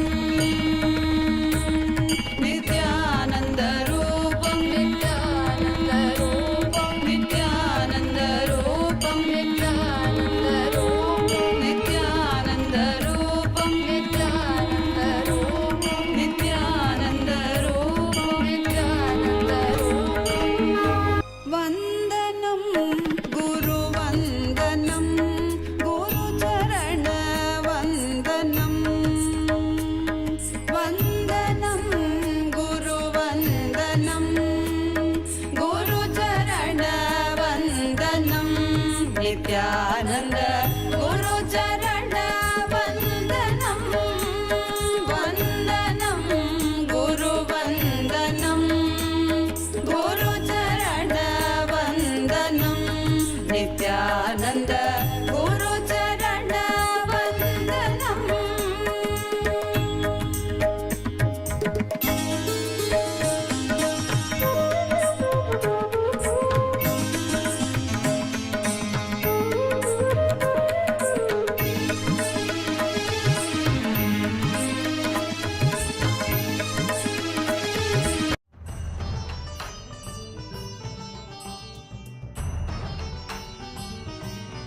परमसुखदं केवलं ज्ञानमूर्तिं द्वन्द्वातीतं गगनसदृशं तत्त्वमस्याधिलक्ष्यम् एकं नित्यं विमलमचलं सर्वदी साक्षिभूतं भावातीतं त्रिगुणरहितं सद्गुरुं तं Namami. Nithyanandam to all the participants, viewers, every one of you that are joining here with us today. We welcome all of you for the Kumbh Chalo series. We welcome all the participants, Paramashivoham Level 1, Level 2, the Level 3 participants, and everyone else that are joining with us from around the world. We welcome all of you for today's very, very special program. Nithyanandam, Ma Gabriela, Ma Wongkalili, Ma Anita Razdan, KAILASA Toronto, and Z Go, Sophia in Z, Ma Sadashivatma, and Ma Abha Sharma, Ma Jayantananda, Ma Jody Walls, Ma Teresa, Nithyanandam. Wow, wonderful to see so many of you here. Ma Lita Sege, Nithyanandam, Ma Rani Ayer, Ma Basti Nuvaldas, and all the Ma Western Tekeste, Ma Nataraja Priya Nithyanandam, and Ma Anandeshwari, Ma Virupaksha, Ma Rekha Patak, Shiv Panditaya Nithyanandam. We welcome all the participants, viewers, every one of you for this very special Kumbh Chalo series. Literally today's full day, what we have been learning is all about the multi-dimensional activity of Paramashiva. We have learnt about Jiva, Jagat, Ishvara, an introduction to the self, introduction to the universe, and introduction to the cosmos. Today, whatever you have learned, the principles of the cosmos, understanding how Jiva, Jagat, Ishvara, all of them are. Right now, you're going to be experientially understanding how you can implement this in Kumbh.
Technical glitch.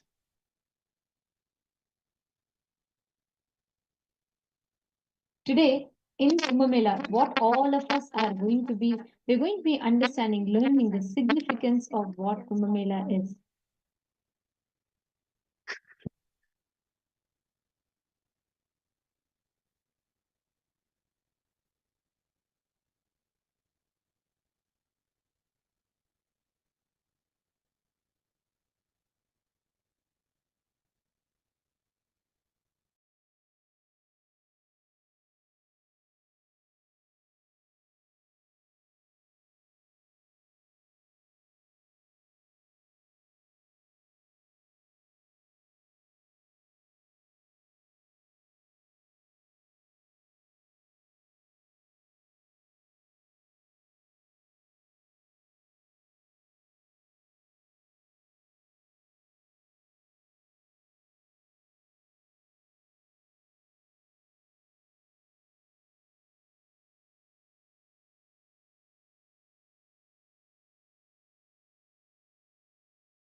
Nithyanandam, sorry for the technical glitch. Hope all of you are able to hear us now. Yes. So, Ma Anita Razdan, Ma Maluhya Mona, Ma Jacqueline. Okay, so before we enter into our segment today, I'm going to start with asking all the participants here. How many of you here have already started becoming part of Kumbh Mela? How many of you here have already started joining Ma Suganma Swarupini, Ma Alita, Ma Liakori, Ma Martha Watson? How many of you have already started joining Kumbh Mela, signed up? Ma Asha Ramdas, have you already signed up for Kumbh Mela? Ma Jody Wall, yes, I see your hands up. Anyone else? How many of you here have already signed up for Kumbh Mela? Can you all please let us know in the chat? You can leave a message in the chat. If you've already signed up for Kumbh Mela, please leave a message in the chat. Ma Gabrielle Harris has posted she has signed up and she has even attended meetings of Kumbh Mela. Excellent. Actually, all those that are here, even as we talk live right now, we are having so many people who from around the world are attending the meeting, getting trained for them to be part of Kumbh Mela. So don't miss. And every one of you that are here, all the participants that are here, make sure you're all continuously, if you are having a chance, make sure you're not missing Kumbh Mela. Somehow be that, do any kind of any logistical arrangement, whatever required, all that you can do. Now, I request all the participants here, anyone here who has not signed up still, can you all please post in the chat? See, one thing understand, this what opportunity you are getting to experience here in Kumbh Mela is something uncomparable. You can't compare it with anything else because this is a lifetime opportunity to experience that version of you in a raw, wild, crude manner. Something that you may have never ever experienced before, where a new dimension of you, which does not get affected by anything else, which does not get impacted by anything else in your life. And it just goes on like being there as a strength for you, where you understand what kind of a powerfulness you actually carry. It's a unique way where you get to discover the potential that you actually carry in you, because the way how like just to witness being part of what Swamiji is doing and to experience that space that Swamiji gives to all of us, that Swamiji is continuously providing to each and every single one of us. It's like you experience that profoundness without putting any effort of separately from your side. How many of you are understanding this? It's like a unique experience that Kumbh Mela alone can give you, something that you can't get anywhere else. Actually, the way how Swamiji made Kumbh Mela happen, it was so profound that every single person who attended the Kumbh Mela and who experienced these shifts happening in them, they started manifesting this powerfulness, the way, like all these powerful qualities, as a part of their day-to-day life, where even their business impossibilities, everything started becoming like something redundant for them. Actually, literally, if you understand how Kumbh Mela was, and if you just study it, right, like when you see the grandeur, all of it is there.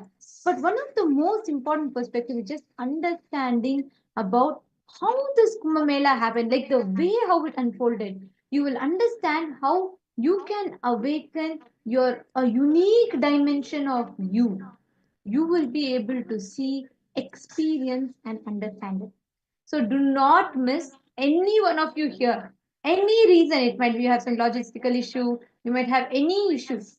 Do not miss Kumbh Mela for any reason. Just decide to be there and Swamiji will manifest the rest for you. Actually, the very fact that after 5 years is the first in-house program that we are having is the most exciting thing in itself because you're literally going to be in an ecosystem to receive that energy, receive that experience. All the participants that are here with us, how many of you have signed up? Can I request all of you to confirm in the chat? Anyone else is yet to sign up?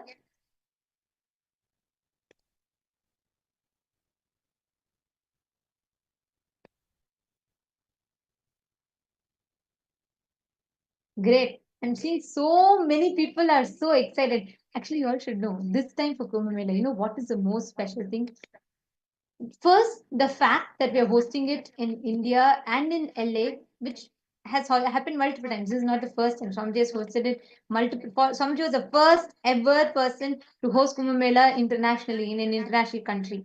And in addition to all of that, for the first time, as KAILASA, as the Hindu nation, officially we are conducting. See, so many Kumbh Melas, Swamiji led the whole Kumbh Mela as the supreme pontiff. Like Swamiji led it as the Mahamandaleshwar, as the king of various different kingdoms. But this Kumbh Mela, as the head of KAILASA, as the founder of KAILASA, Swamiji has established this whole Kumbh Mela, which officially for all the Hindus, it's like our country is organizing Kumbh Mela. Our Kailasa is organizing Kumbh Mela, and you are going to be a part of it.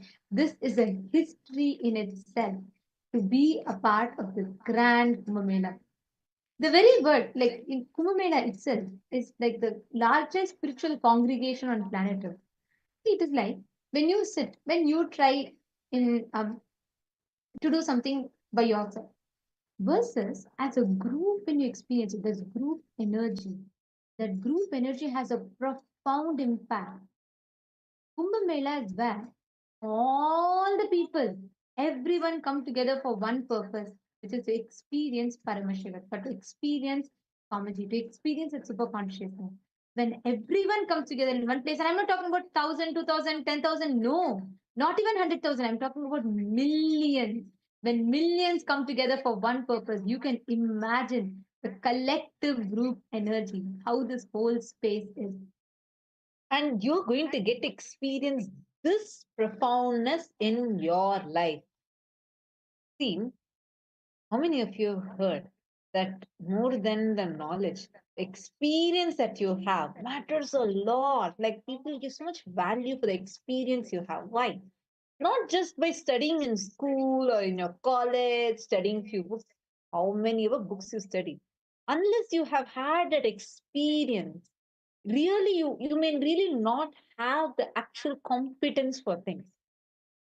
How important it is to have the experience in your life, to build that competence in your life. Kumbh Mela provides you with that.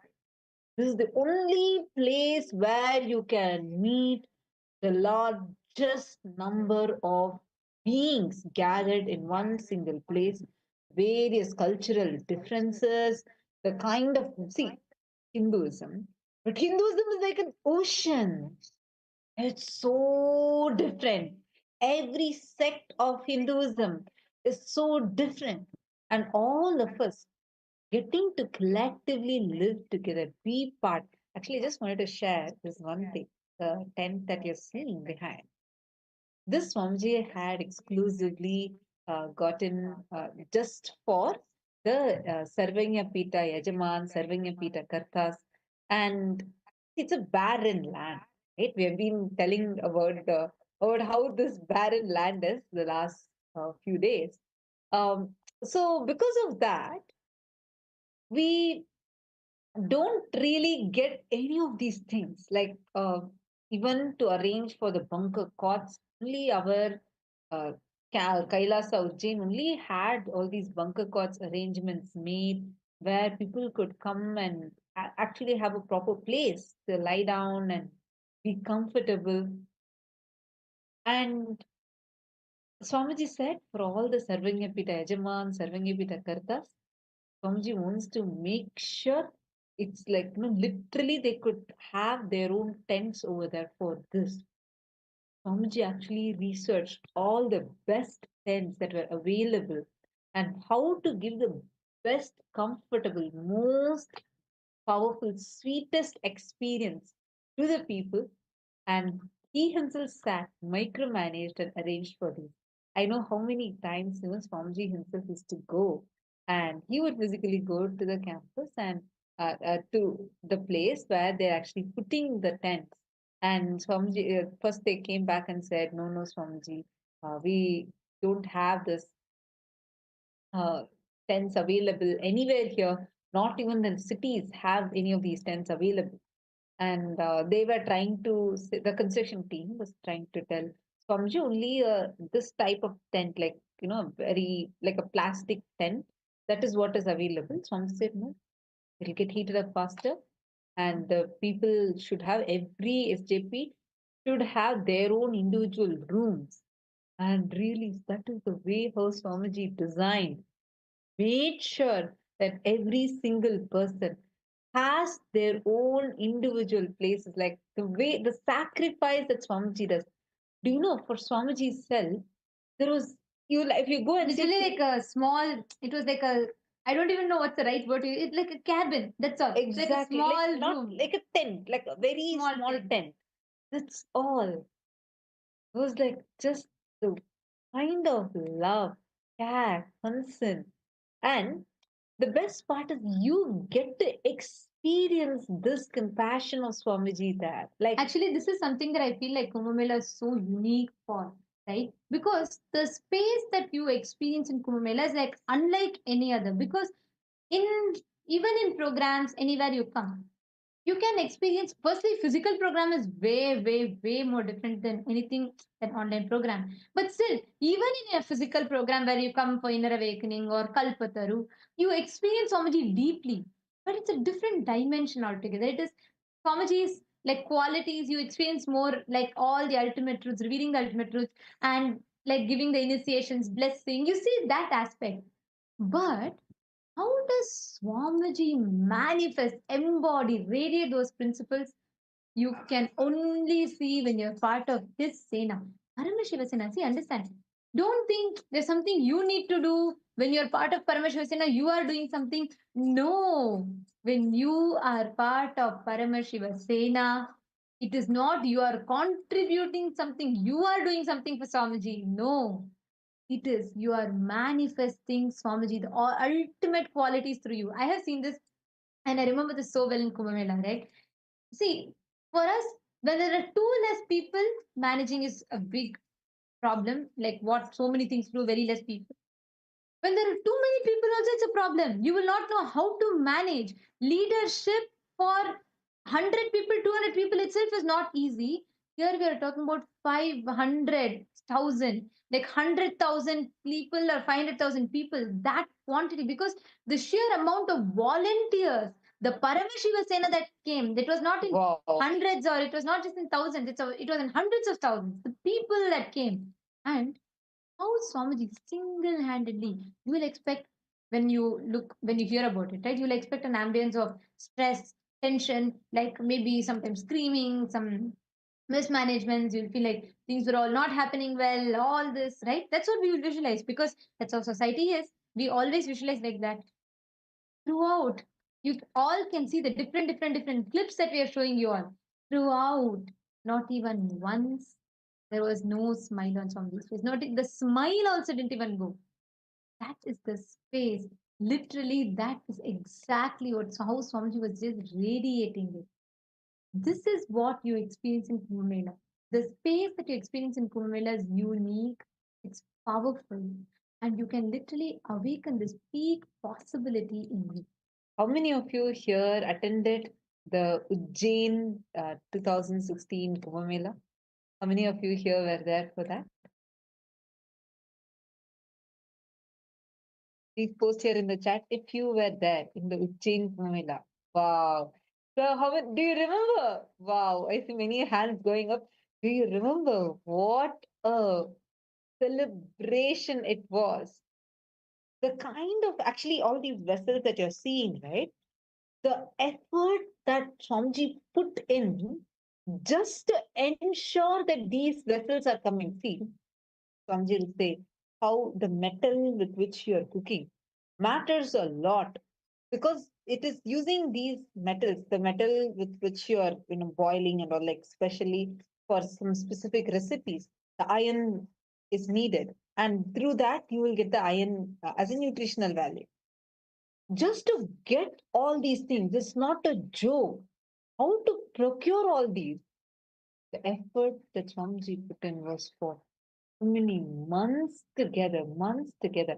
Actually, this being there is, see, more than just, see, one is seeing the way how people are just in love with Swamiji and how the whole Kumbh Mela, like everyone comes together to celebrate the avatar, celebrating Swamiji as the supreme pontiff of Hinduism, and simultaneously, you will also see the Tyaga, the love, compassion, unconditional love that Swamiji had. See, each of these machines were all custom made and shipped for more than 1,500 kilometers and specifically gotten just to make sure that this is expanding and expanding. The service expands just to make sure that every person, whoever comes, not only they don't go hungry, but they also get enough of things, the best things to eat, best things to feed, nourish themselves and their very being. That is the way how Swamiji has planned, organized, worked tirelessly for, and made sure that the whole thing was a grand success. Actually, the way how Swamiji came, right? Like you all can see here, this clip, this particular clip that you're all seeing, this is, if you see the background in here, right? In this particular clip, where you see the tin sheeted, like it's just a basic sheets around, like you all can see here. You see small cabins, and you can see like stalls. There's small cabins kind of a thing, and you can see it's all made of sheet. It's just like the asbestos sheet, like similar to that. Those thin sheets only the split is done, right? And you all can see there is nothing. It's like empty stalls. All right. This was just literally 2 days or three, like just a few days before the first Peshwai happened. Actually, yeah, like this is like after Swamiji came. The very first day that Swamiji when Swamiji had come, right? We didn't even have these Prabhavalis and all, if you Yes. remember. This was actually, I think this particular clip, what we're watching is after 2 days of Swam, I think 2 days or just the second day of Swamiji coming, because the day one, if you remember, only the sticks, like the sticks that you're seeing in the background and the asbestos sheet, only that's all was there. The stalls also was not complete. It was Yes. like just only 2, 3 cardboards were put, and it was like when we landed, it was like we didn't know if this is where exactly we are to be. And many people are like, in 2 days, is this going to be ready? Like, what are we, is it going to be really possible? That's how it was. And the day Swamiji came here, you all can see how Swamiji is sitting in the center. And Swamiji is like, you can see that. And it's all, everyone around Swamiji. This is a small group, only temple group of volunteers. Then, like that, each department had their own. Swamiji will go department by department. Swamiji will sit. There was literally Swamiji came after a long travel. Swamiji came and sat here. You all can see how the tractors are coming. Every single thing Swamiji used to personally oversee. He will say, okay. And Swamiji will explain. Swamiji will give the like vision, like exactly where each one has to be. And personally, Swamiji used to guide. You all can see here the whole temple from scratch. Like Swamiji said, one group can go and build, get the umbrellas, one group can go and get the tavadams, one group can go and set up this, everything from the scratch, Swamiji did it. See, you can all see Swamiji is just sitting right there, right here. This is the place where Swamiji is sitting and overseeing the entire thing. And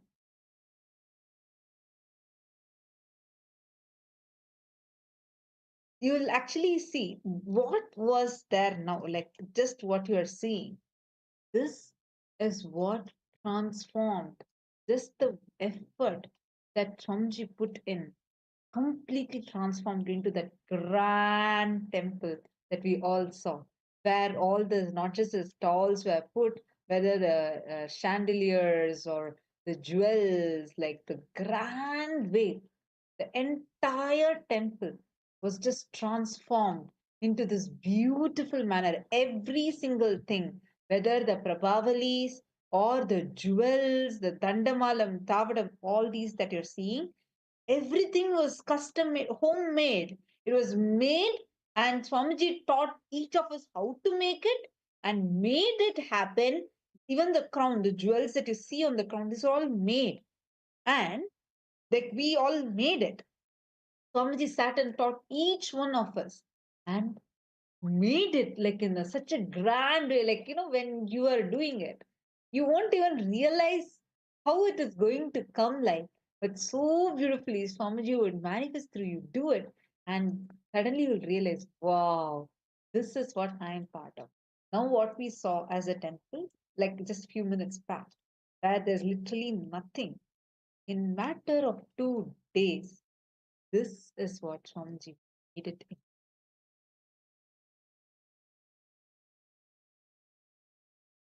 How do each of you feel? How many of you feel like this kind of a competence is what I want to build in me? How many of you here are seeing in your own life? Just see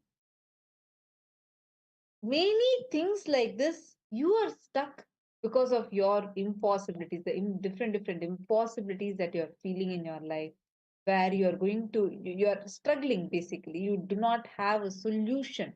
You're stuck.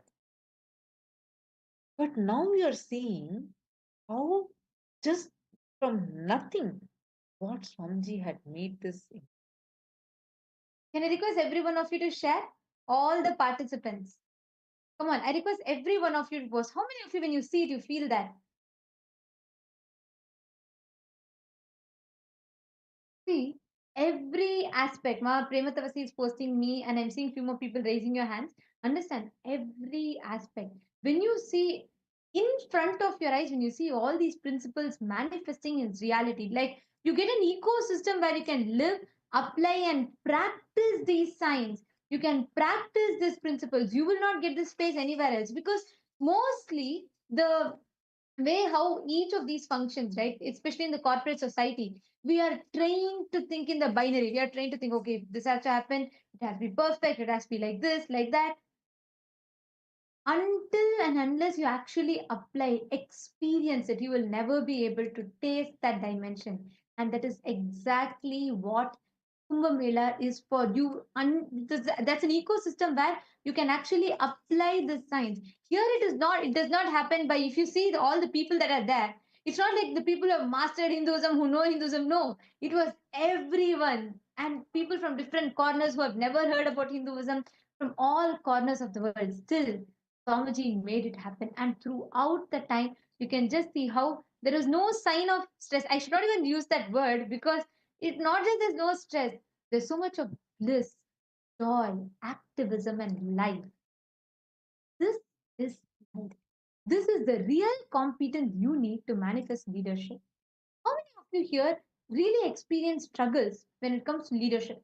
How many of you here experience that constant, you feel like you don't have the capability, or sometimes you feel like you're not able to get what you want, you're not able to manifest what you want, you're not able to successfully lead? How many of you experience this? Can you all raise your hands?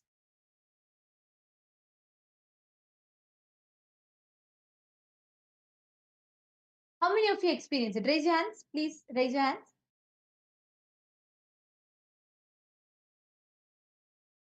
Every one of you, yes, you all can drop your hands. Please relax.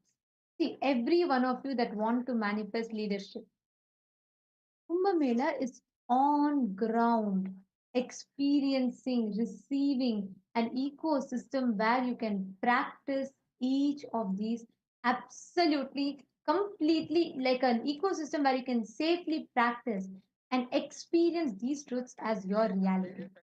Anyone who is not yet, if you have not yet signed up for Kumbh Mela, do not miss Kumbh Mela. Please make sure you sign up and become part of Kumbh Mela. This is too special and too important. Do not miss Kumbh Mela. Come and join, become a part of this.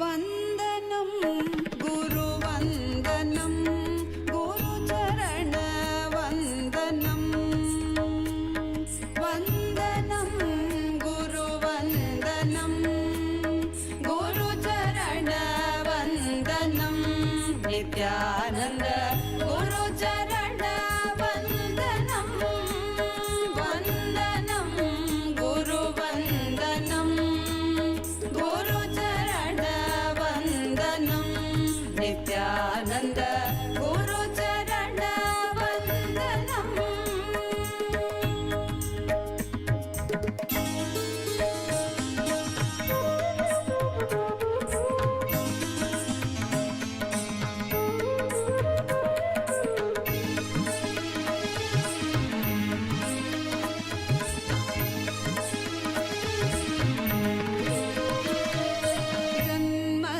जन्मसार्थककरं गुरुदर्शनं वन्दनं गुरुवन्दनं गुरुचरणवन्दनं Nityanand गुरुचरणवन्दनम्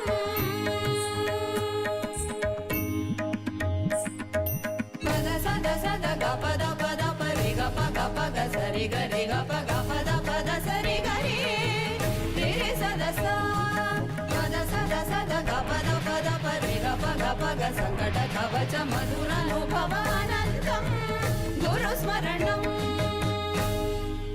नित्यानन्दरूपं नित्यानन्दरूपं नित्यानन्दरूपं नित्यानन्दरूपं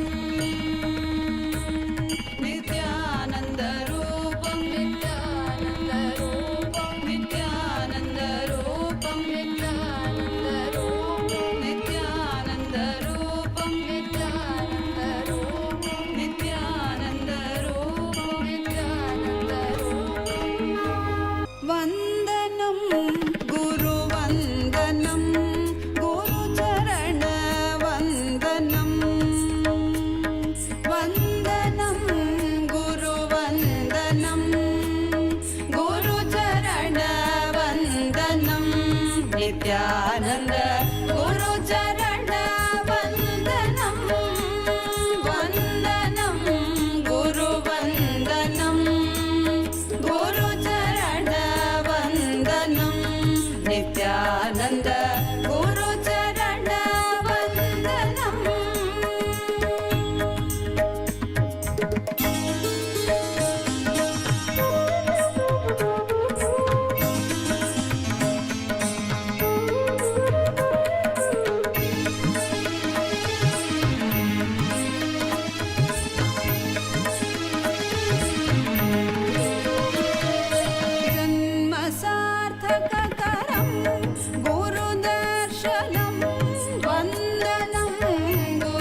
sari ga re ga pa da sari ga re re re sa da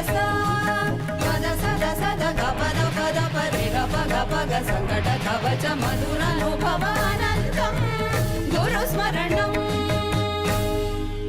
nityananda rupam nityananda rupam nityananda rupam nityananda rupam nityananda rupam nityananda rupam nityananda rupam nityananda rupam nityananda rupam nityananda rupam nityananda rupam nityananda rupam vandanam guru vandanam guru charana vandanam vandanam guru vandanam guru charana vandanam nityananda guru charana vandanam vandanam guru vandanam guru charana vandanam Literally, being part of Kumbh Mela, see, nothing can equate you to experience that Kumbh Mela, being that space of Kumbh Puri. Like Kumbh Puri is the space where this whole thing happens. See, when you experience, when you are part of this grandeur, when you witness the grand narrative of Hinduism in front of you, you will experience, you will see how that beautifully manifests, as you can literally taste that joy, taste the essence of Hinduism. Each time you will be able to experience it personally, and you'll be able to apply it in your daily life. How many of you here really have a strong will, like an intention saying, somehow I want to be in this Kumbh Mela?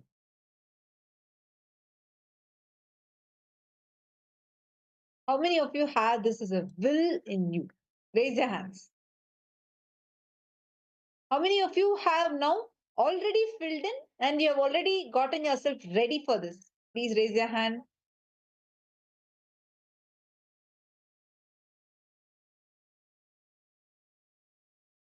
Great. So many of you have filled. Wonderful. How many of you here have the intention now? All those who have the strong intention, but you have some obstacle because of which you are not able to fill. Can you raise your hands now? Please keep your hands raised. When I say fill, I mean fill the form. Okay. Now listen, I see some of you raising your hands. Listen, relax, relax. Thank you so much. Now, listen to this very carefully. Listen. Don't worry about, see, your obstacles will look very real, realistic, and it look like you are, there is no option for it. You'll feel like there's no solution for it. But Swamiji has revealed a powerful secret. Your intention, Icha Shakti, is more powerful than the Kriya Shakti. Even if you have the will, strong will, hey, listen, whatever it may be, if you have not experienced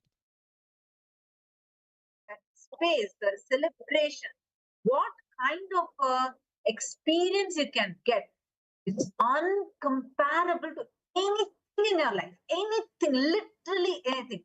Even if you have been attending a lot of programs, even if you have attended so many inner awakenings, that cannot equate to being on ground with Swamiji, Paramashiva, seeing Swamiji live in action. Oh my God. Actually, multiple miracles would happen. I remember the way how Swamiji would see, we shared with all of you about the micromanagement, how Swamiji would still micromanage. And I also want to share the kind of love, care. See, during such a busy event, see, one side there'll be so many celebrities that are coming in, so many VIPs that are coming in. So all of them are constantly coming and they are coming and constantly trying to meet with Swamiji. And one more side, crowd, like unmanageable crowd. It's at any given point, hundreds of thousands of people, or sometimes even millions are just rushing. Continuously, there was traffic jam caused just because people were waiting to come and have Swamiji's darshan. So managing that, and Swamiji at the same time would personally go department by department, running a galleria. Galleria means every day Swamiji himself would guide and say, okay, now for all these people, you guys can make the Rudraksha bracelets, the yantras, the various mandalas, the deities, everything, and making it available for people, whoever wants to buy. So that anyone that wants to buy can come buy, they all can get whatever they want and experience that authentic Hinduism. And actually, what you're seeing now, it's like all these are giving glimpses how the preparation work happened. So, this all Swamiji would like sit and continuously Swamiji would see.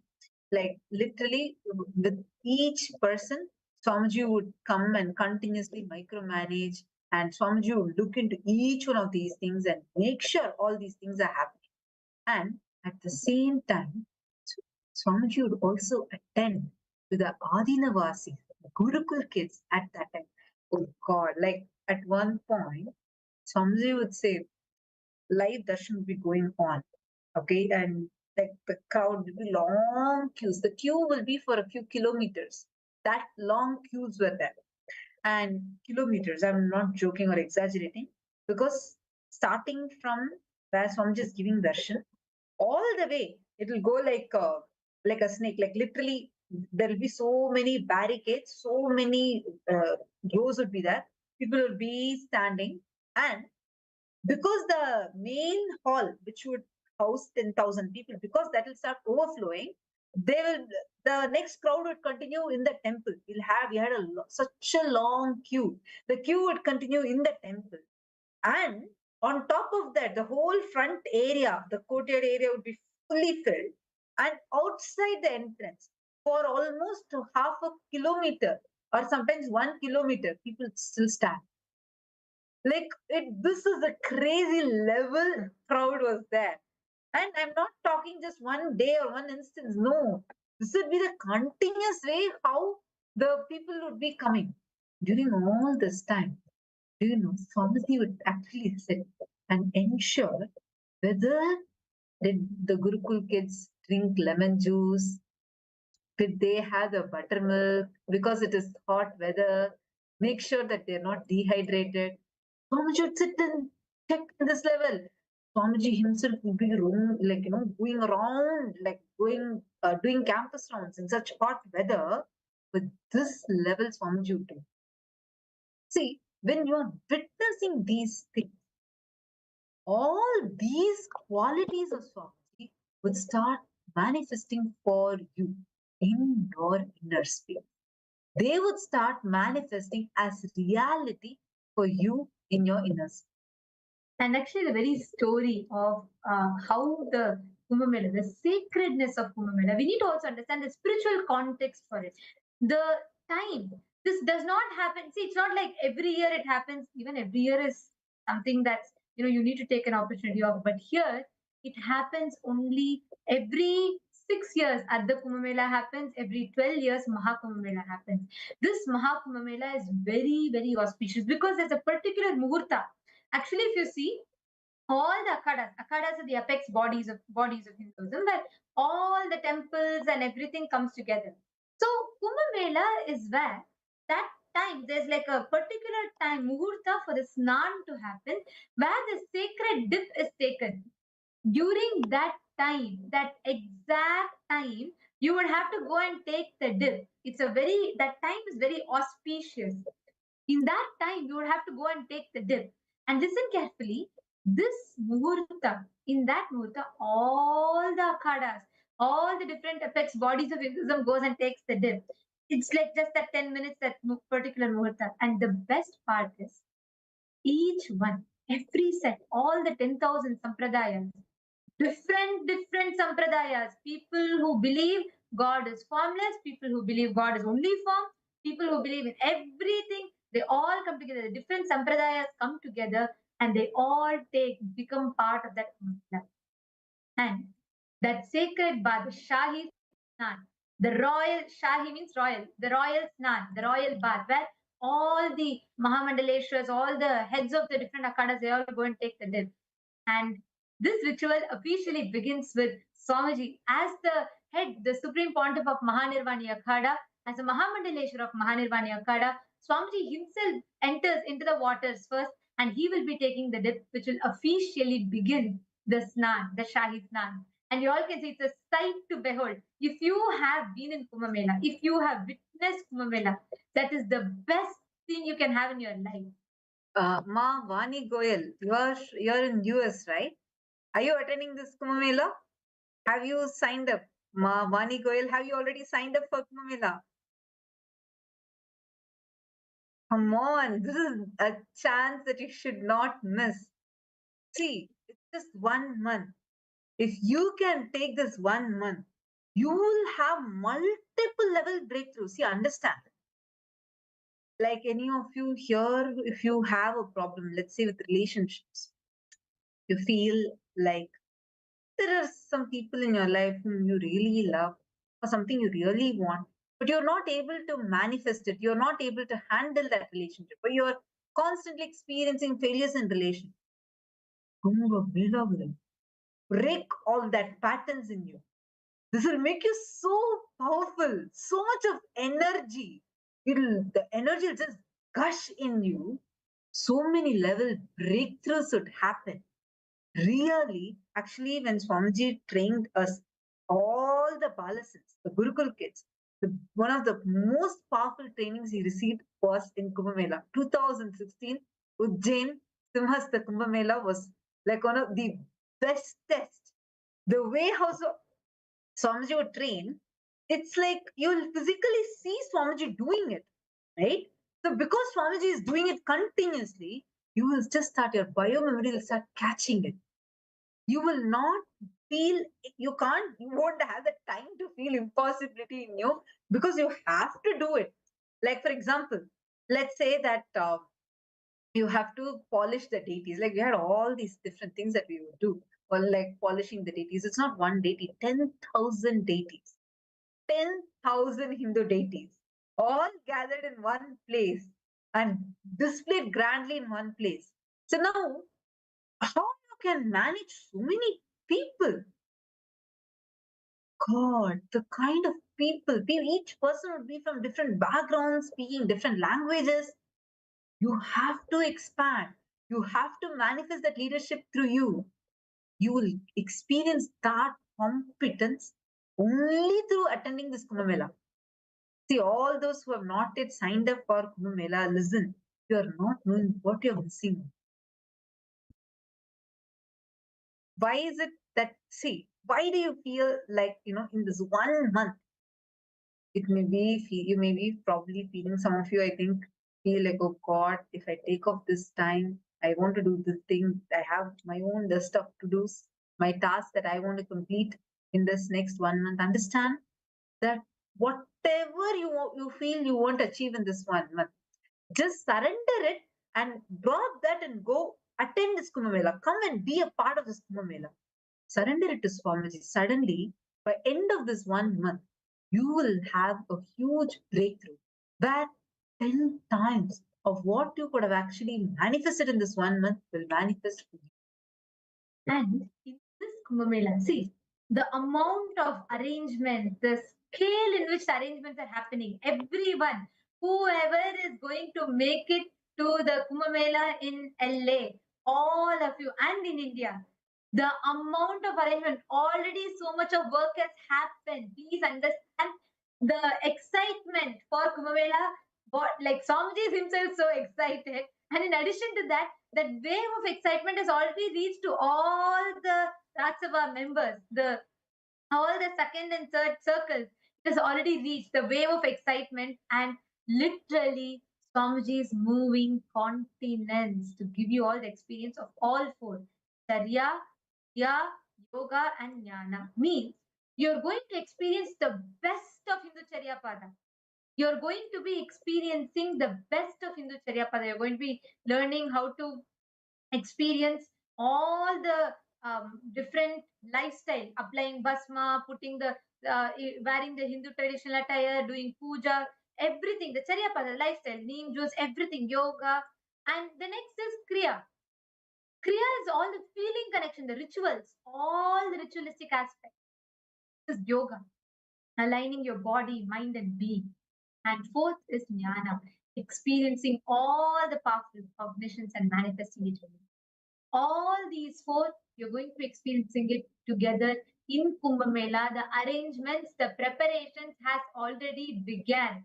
All the preparations and arrangements have already started, and the amount of arrangement that is going on is unimaginable. Literally, in this program, you're all going to be receiving the essence of Hinduism as your experience. If you have not yet decided to be that, you have to not miss Kumbh Mela. It is going to be too much. And if you're all in India, definitely this is not something you would want to miss. Being in India, you can just take a bus or a train or a flight and you can just reach that, go attend it. And it's anyways, it's not like, any obstacle, even if you have financial obstacles, somebody's already made it completely free. You just need to kidnap yourself and drop yourself there. Means you just need to escape from all the time constraints, obstacles, everything that you put for yourself, escape from those incompletions and just go be there. In that, when that 3 months that you spend there, it will give you unimaginable transformation. You will not have, your mind will not have time to constantly convince you. Your mind will not have time to constantly agitate you with patterns. Because in Kumbh Mela, literally, if you go, and especially as part of Paramashiva Sena, the intense activism of the lifestyle will just keep you so excited, so alive constantly. Because of that, any kind of patterns that you are struggling with, whatever issues, patterns, and obstacles, impossibilities that you are struggling with, will just shatter. Simply, it will just shatter. You don't need to worry about any of those anymore. Understand, it's a humongous blessing, huge blessing that you're having. And Ma Asha Ramdat and Ma Patricia, how many of you have signed up? Ma Irene Lemos, Ma Yogeshwari. I request all of you to post. Ma Nithyanateshwari. Can I request you all to share here how many of you have already signed up to be part of the Kumbh Mela? Please post it here. I see more of you joining.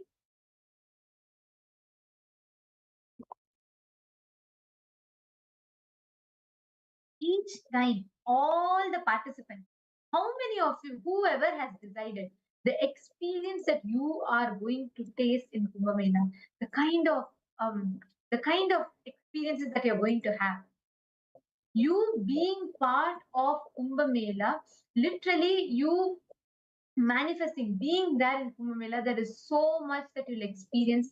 There is so much that Swamiji will be showering you as a blessing. You will be able to experience it. So, like Swamiji says, in Swamiji's style, Swamiji says, Kumbh Chalo. That's all. Just be there in Kumbh Mela. Be there in Kumbhapuri, where Swamiji actually is conducting the Kumbh Mela. That's called the Kumbhapuri, the place where Kumbh Mela is happening. The moment you enter that, just being there, that itself will have a phenomenal impact in your inner space.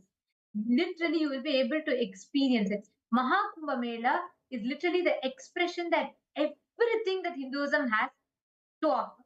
In Sanatana Dharma, Kumbh Mela is the most celebrated gathering. Actually, statistically, consistently, the largest gathering of any kind in human history is Kumbh Mela.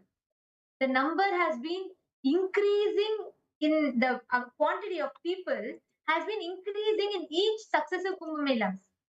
Like actually to give an idea of what this means, there were 78.6 million people.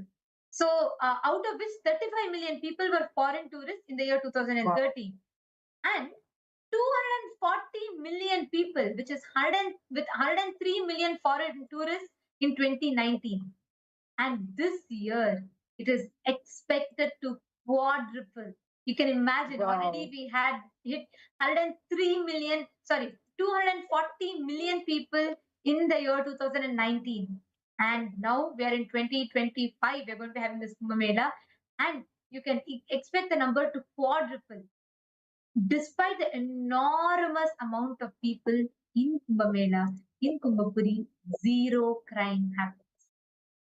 This has been statistically proven that despite having such huge volume of people, absolutely zero crime in Kumbh Mela. An abundance of, you will just experience so much the ecosystem that Swamiji will be providing for you. Abundance of free organic vegetarian food, abundance of free accommodation for you, and a space with so many people but zero immoral or zero crime activities that happens. A whole gathering, a whole city based on one core truth, one core principle. All of them come together to experience, to taste Hinduism, to experience spirituality.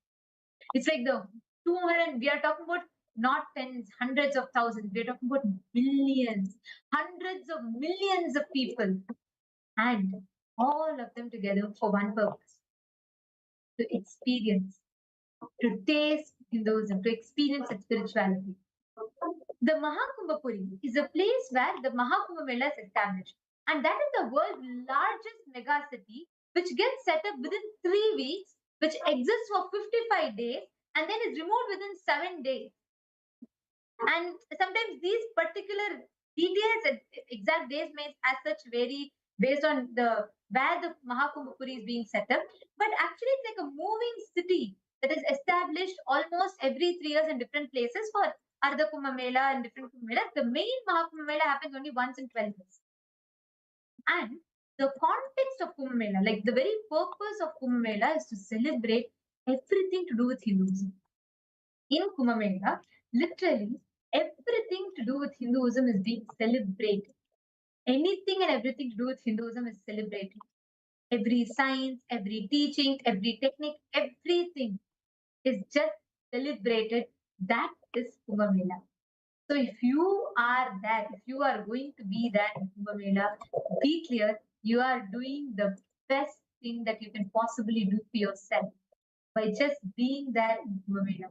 Do not miss Kumbh Mela at any cost. Actually, I just wanted to share one more thing. As all of you see, these are all the plates that actually even this Swamiji himself got it, made sure it is packed safely and sent it. And Swamiji would know the count of plates, like how many thousands, literally. Swamiji would know. Clearly, Swamiji would tell, okay, this here, in this kitchen, this much is there. See, if you are in one department, even if you're in one department, telling like this is like almost impossible for us.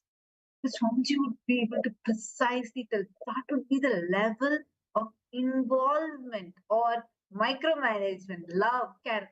I don't know which word, because any word I put doesn't feel adequate to describe what Swamiji was doing and what Swamiji was transmitting to all of us.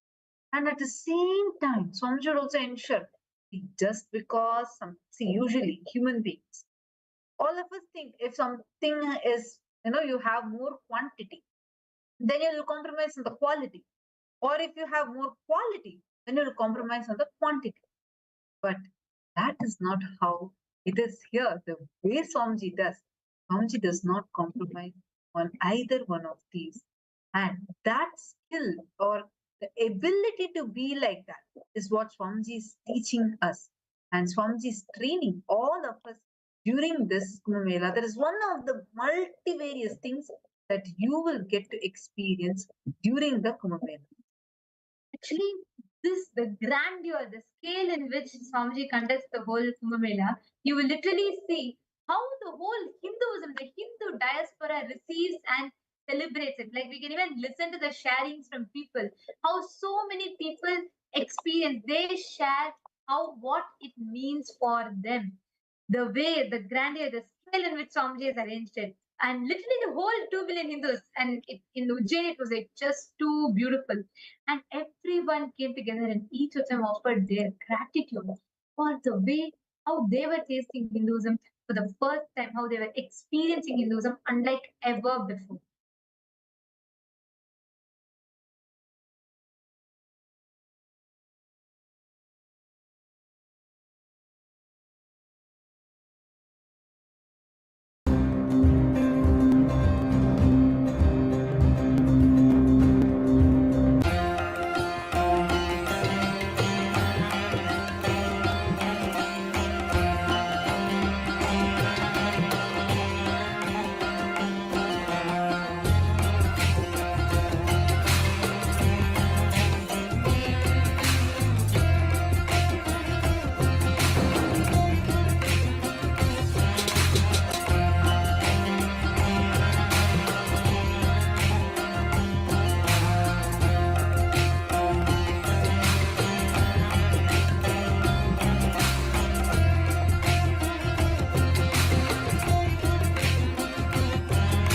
Nithyananda, today is April 30th, and I think today is the 6th day in a row. Swamiji is giving these mega darshans, mega energy darshans at Ujjain. The entire Ujjain, the whole Ujjain and Indore, Swamiji has become household name.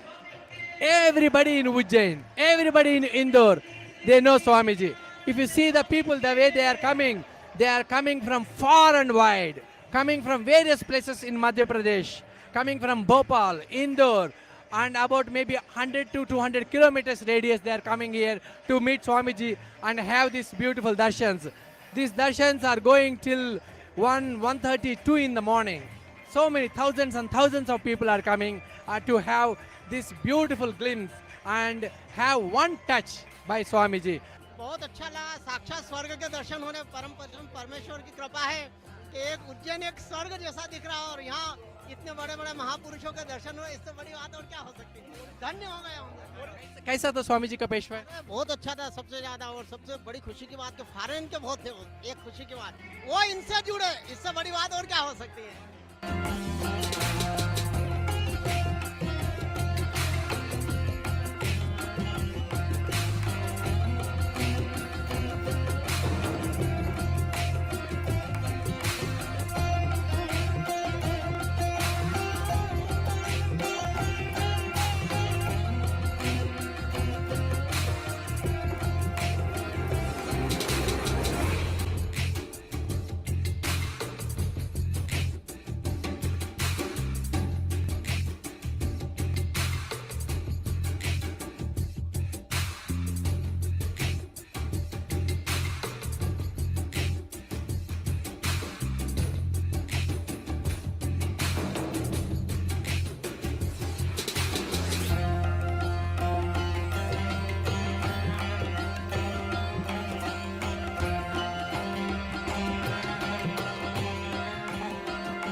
May 4th to May 24th, 2016, Ujjain.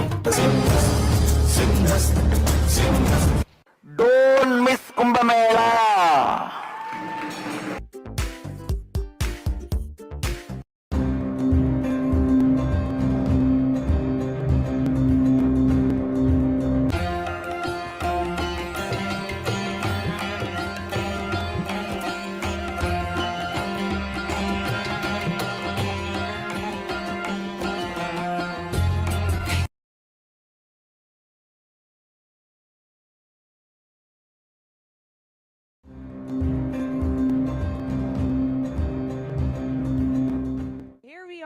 Nithyananda Peetham, the largest residential camp in the whole festival. It is 7-acre plot and over 400,000 square feet built up.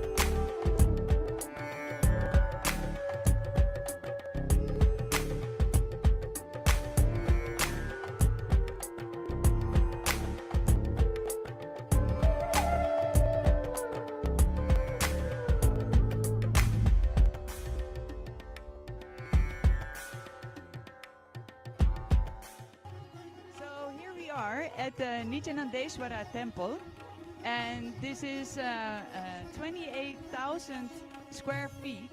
It has over 200 deities. Daily there is a lot of activity going on. Yesterday there were over 25,000 people in just one day. Very nice spot here at the Semasta Kumbh Mela. In the temple a lot is going on. People are of course enjoying the deities, but there is also a daily Kalpataru program by one of the initiated Archayas. A lot of people attending the class. It takes all day, and in the end of the day Swamiji is even giving darshan himself right here. Also here the Gurukul kids give third eye demos, demonstrating the power of the third eye awakening. The Nithyananda Galleria products, the books of Swamiji, malas, and many other gifts. My name is Arpit Upadhyay. I am from Ujjain. We come here to see Nithyanandji. And how do the people of Ujjain see Swamiji? Yeah, they are like Nithyanandji. We are so happy. So Nithyanandji is coming here. We are so happy.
May 4th to May 24th, 2016, Ujjain. Don't miss Kumbh Mela.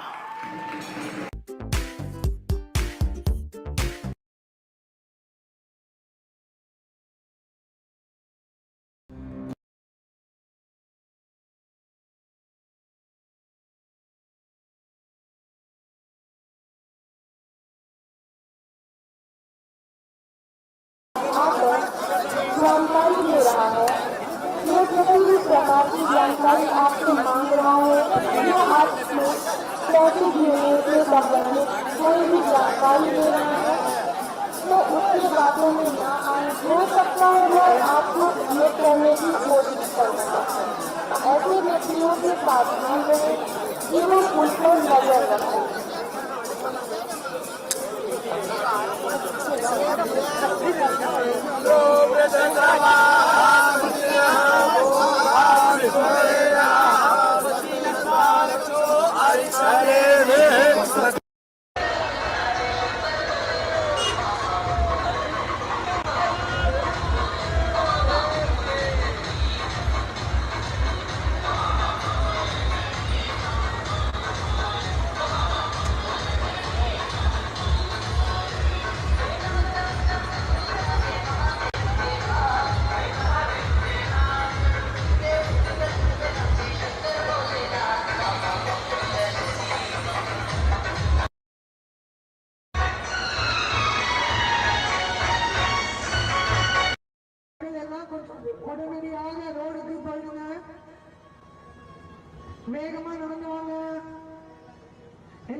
நல்லா rotate பண்ணுங்க.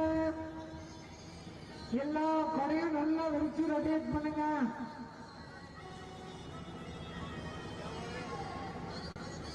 Please எல்லா கொடியும் நல்லா ப்ராப்பரா பிடிங்க. All the umbrellas to be open. Annamalyan song.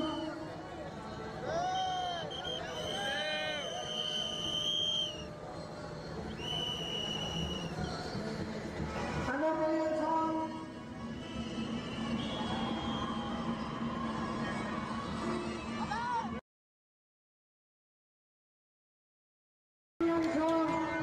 Annamalyan song.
Sorry for the technical glitch. I hope now all of you are able to hear me.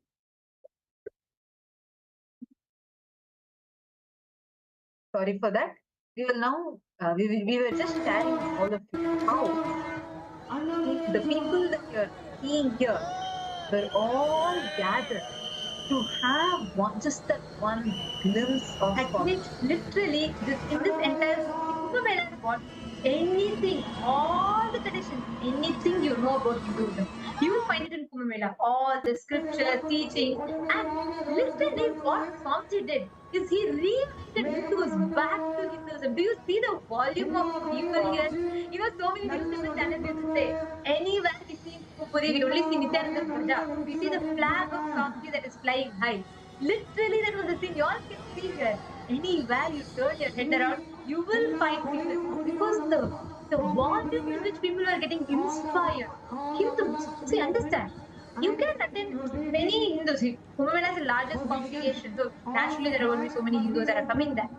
But every other that every other places where Hindus could see, there was no one to give them the right context and empower them. That one thing but they all become to make them understand what it means to make us re-inspiring wisdom to connect back to the Hinduism. That is what Swamiji did. Just like to us. And everything that all right? When the king has come, the whole like one and Sridhar going to the house and comes to Dwaraka. Or the different temples. There's different this scene that you're all is like an entire scene, much more complexity because Kumbh Mela is like much more than the whole anything else that you can imagine.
See, this kind of a volume of people and the work that Swamiji would do, it's like something just too much. You can't really imagine how can someone plan in this large scale. Actually, what I was sharing with this photograph, there are a lot of components in this that you can just see just in this one picture where you will understand the way how Swamiji plans. This is a small, see, the Kailasa Ujjain had multiple different components, whether it is the continuous Annamandir. Understand in Annamandir, the kitchen stuff, the fire did not turn off for the full 2.5, 3 months. It didn't turn off means what? Continuous cooking was happening, serving of food was happening. One more side, the medical facility, continuously free medical services, health checkup, and medical care that was being done. And continuous services, various other services like healing services were happening, power manifestations were happening, and the darshan, Swamiji was giving the darshan, special programs, life solutions, consolations, and consultations, and different unique components all came together. You know something very, very interesting in this? During this whole time, the way how, like you can see, the kind of planning and micromanagement Swamiji would do is like too amazing. While so many things are happening and the temple is running, Swamiji had micromanaged the extent.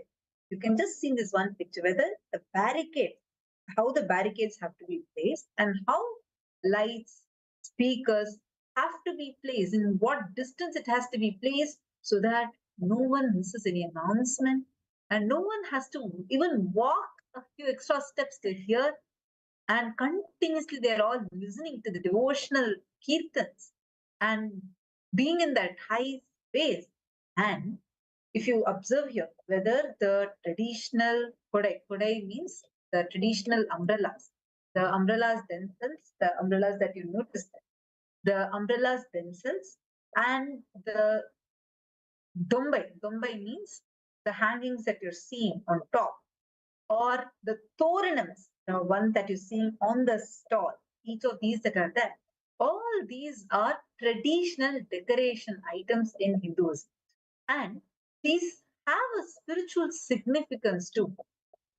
You will not see any kind of a Western decoration piece or anything like that. Completely traditional and most grandest way. Swamiji would plan for all these things. Simultaneously, Swamiji would micromanage to the extent whether in the ground, the carpet is it taped, has the ground been completely swept, clean, so that anyone that is walking, they're all able to walk comfortably. No sand is able to get into the carpet. My God. And even the boards that is, these are all different stalls that were placed, only representing the major Kailasas, not all Kailasas, just the major Kailasas. This itself was a few hundreds in number. And for each one of these major Kailasas, there were especially the major temples of Kailasas, the photograph that is there, and what service will be provided in each of these places, and the deities, what jewel the deity is wearing, what dress the deity is wearing, everything, end to end, subjecting. And you know, like I still remember one thing where the hall had like the main program hall. It used to consistently have like easily about 100,000 people who were attending the program itself. So for them, like we had a huge LED screen set up. In addition to Swamiji, and I think the back of the Swamiji will say nobody should miss, like you know, they should not feel like they're not able to see anything. So there used to be like multiple screens for them to see. And for temple, it's a different set. It's constantly moving. The crowd is not a stagnant crowd. It's moving. Throughout the day, people queue up for darshan and they finish one after the other, one after the other. They go through the temple, right? So Swamiji said, even that few minutes people have to wait, people should not miss something. Like they should not feel like they wanted to see something they could not see clearly. So because that LED screen, there was no place to set it because everywhere there were people. Swamiji got like huge the TV screen monitors, and every few pillars, we used to have those pillars, right? Somebody said, no, tie it up to those pillars, that pillars are free. Tie it up in those pillars so people will have continuous see, they'll be seeing, they will know what to expect further. And so the main Mahakalesha darshan used to happen, and when Swamiji comes and gives darshan in temple, the darshan used to be projected then. That is the way that Swamiji cares. And you can see it is this love of Swamiji's, it is this hard work, dedication that has come back, has returned as this phenomenal wave, volume of love and devotion to Swamiji. The responsibility that Swamiji has taken upon himself for Hinduism, for the Hindus. It is the gratitude of the 2 billion Hindus that is showcased through these clips that you all can see, how they have all gathered to receive Swamiji, to catch a glimpse, to just express their devotion, their love to Swamiji. Whether the kind of preparations that had happened for this, the amount of effort, hard work that went in for each of these. See, this war became the temple that we are seeing. Oh my God, in a matter of few days. Swamiji himself would be there, personally micromanaging. This hall, like an empty hall, you can see it's just a plain barren ground on which first the net, like a netted cloth is put, on top of which mattresses are placed, carpet is put, mattresses are placed, pillows are placed end to end. You'll actually see, first they'll roll the mattress, then Swamiji actually would come, he himself would test. And like anywhere, wherever the ground is not even, Swamiji would make sure the ground is getting even. My God, like, can you imagine? See, this is not the temple area. What you're seeing here is the main hall, the programs hall, where the participants had come for the program. There was one main Shuddhadvaitam program happening, one more temple functioning, Gurukul, the Annamandir, and Sacred Arts, Galleria.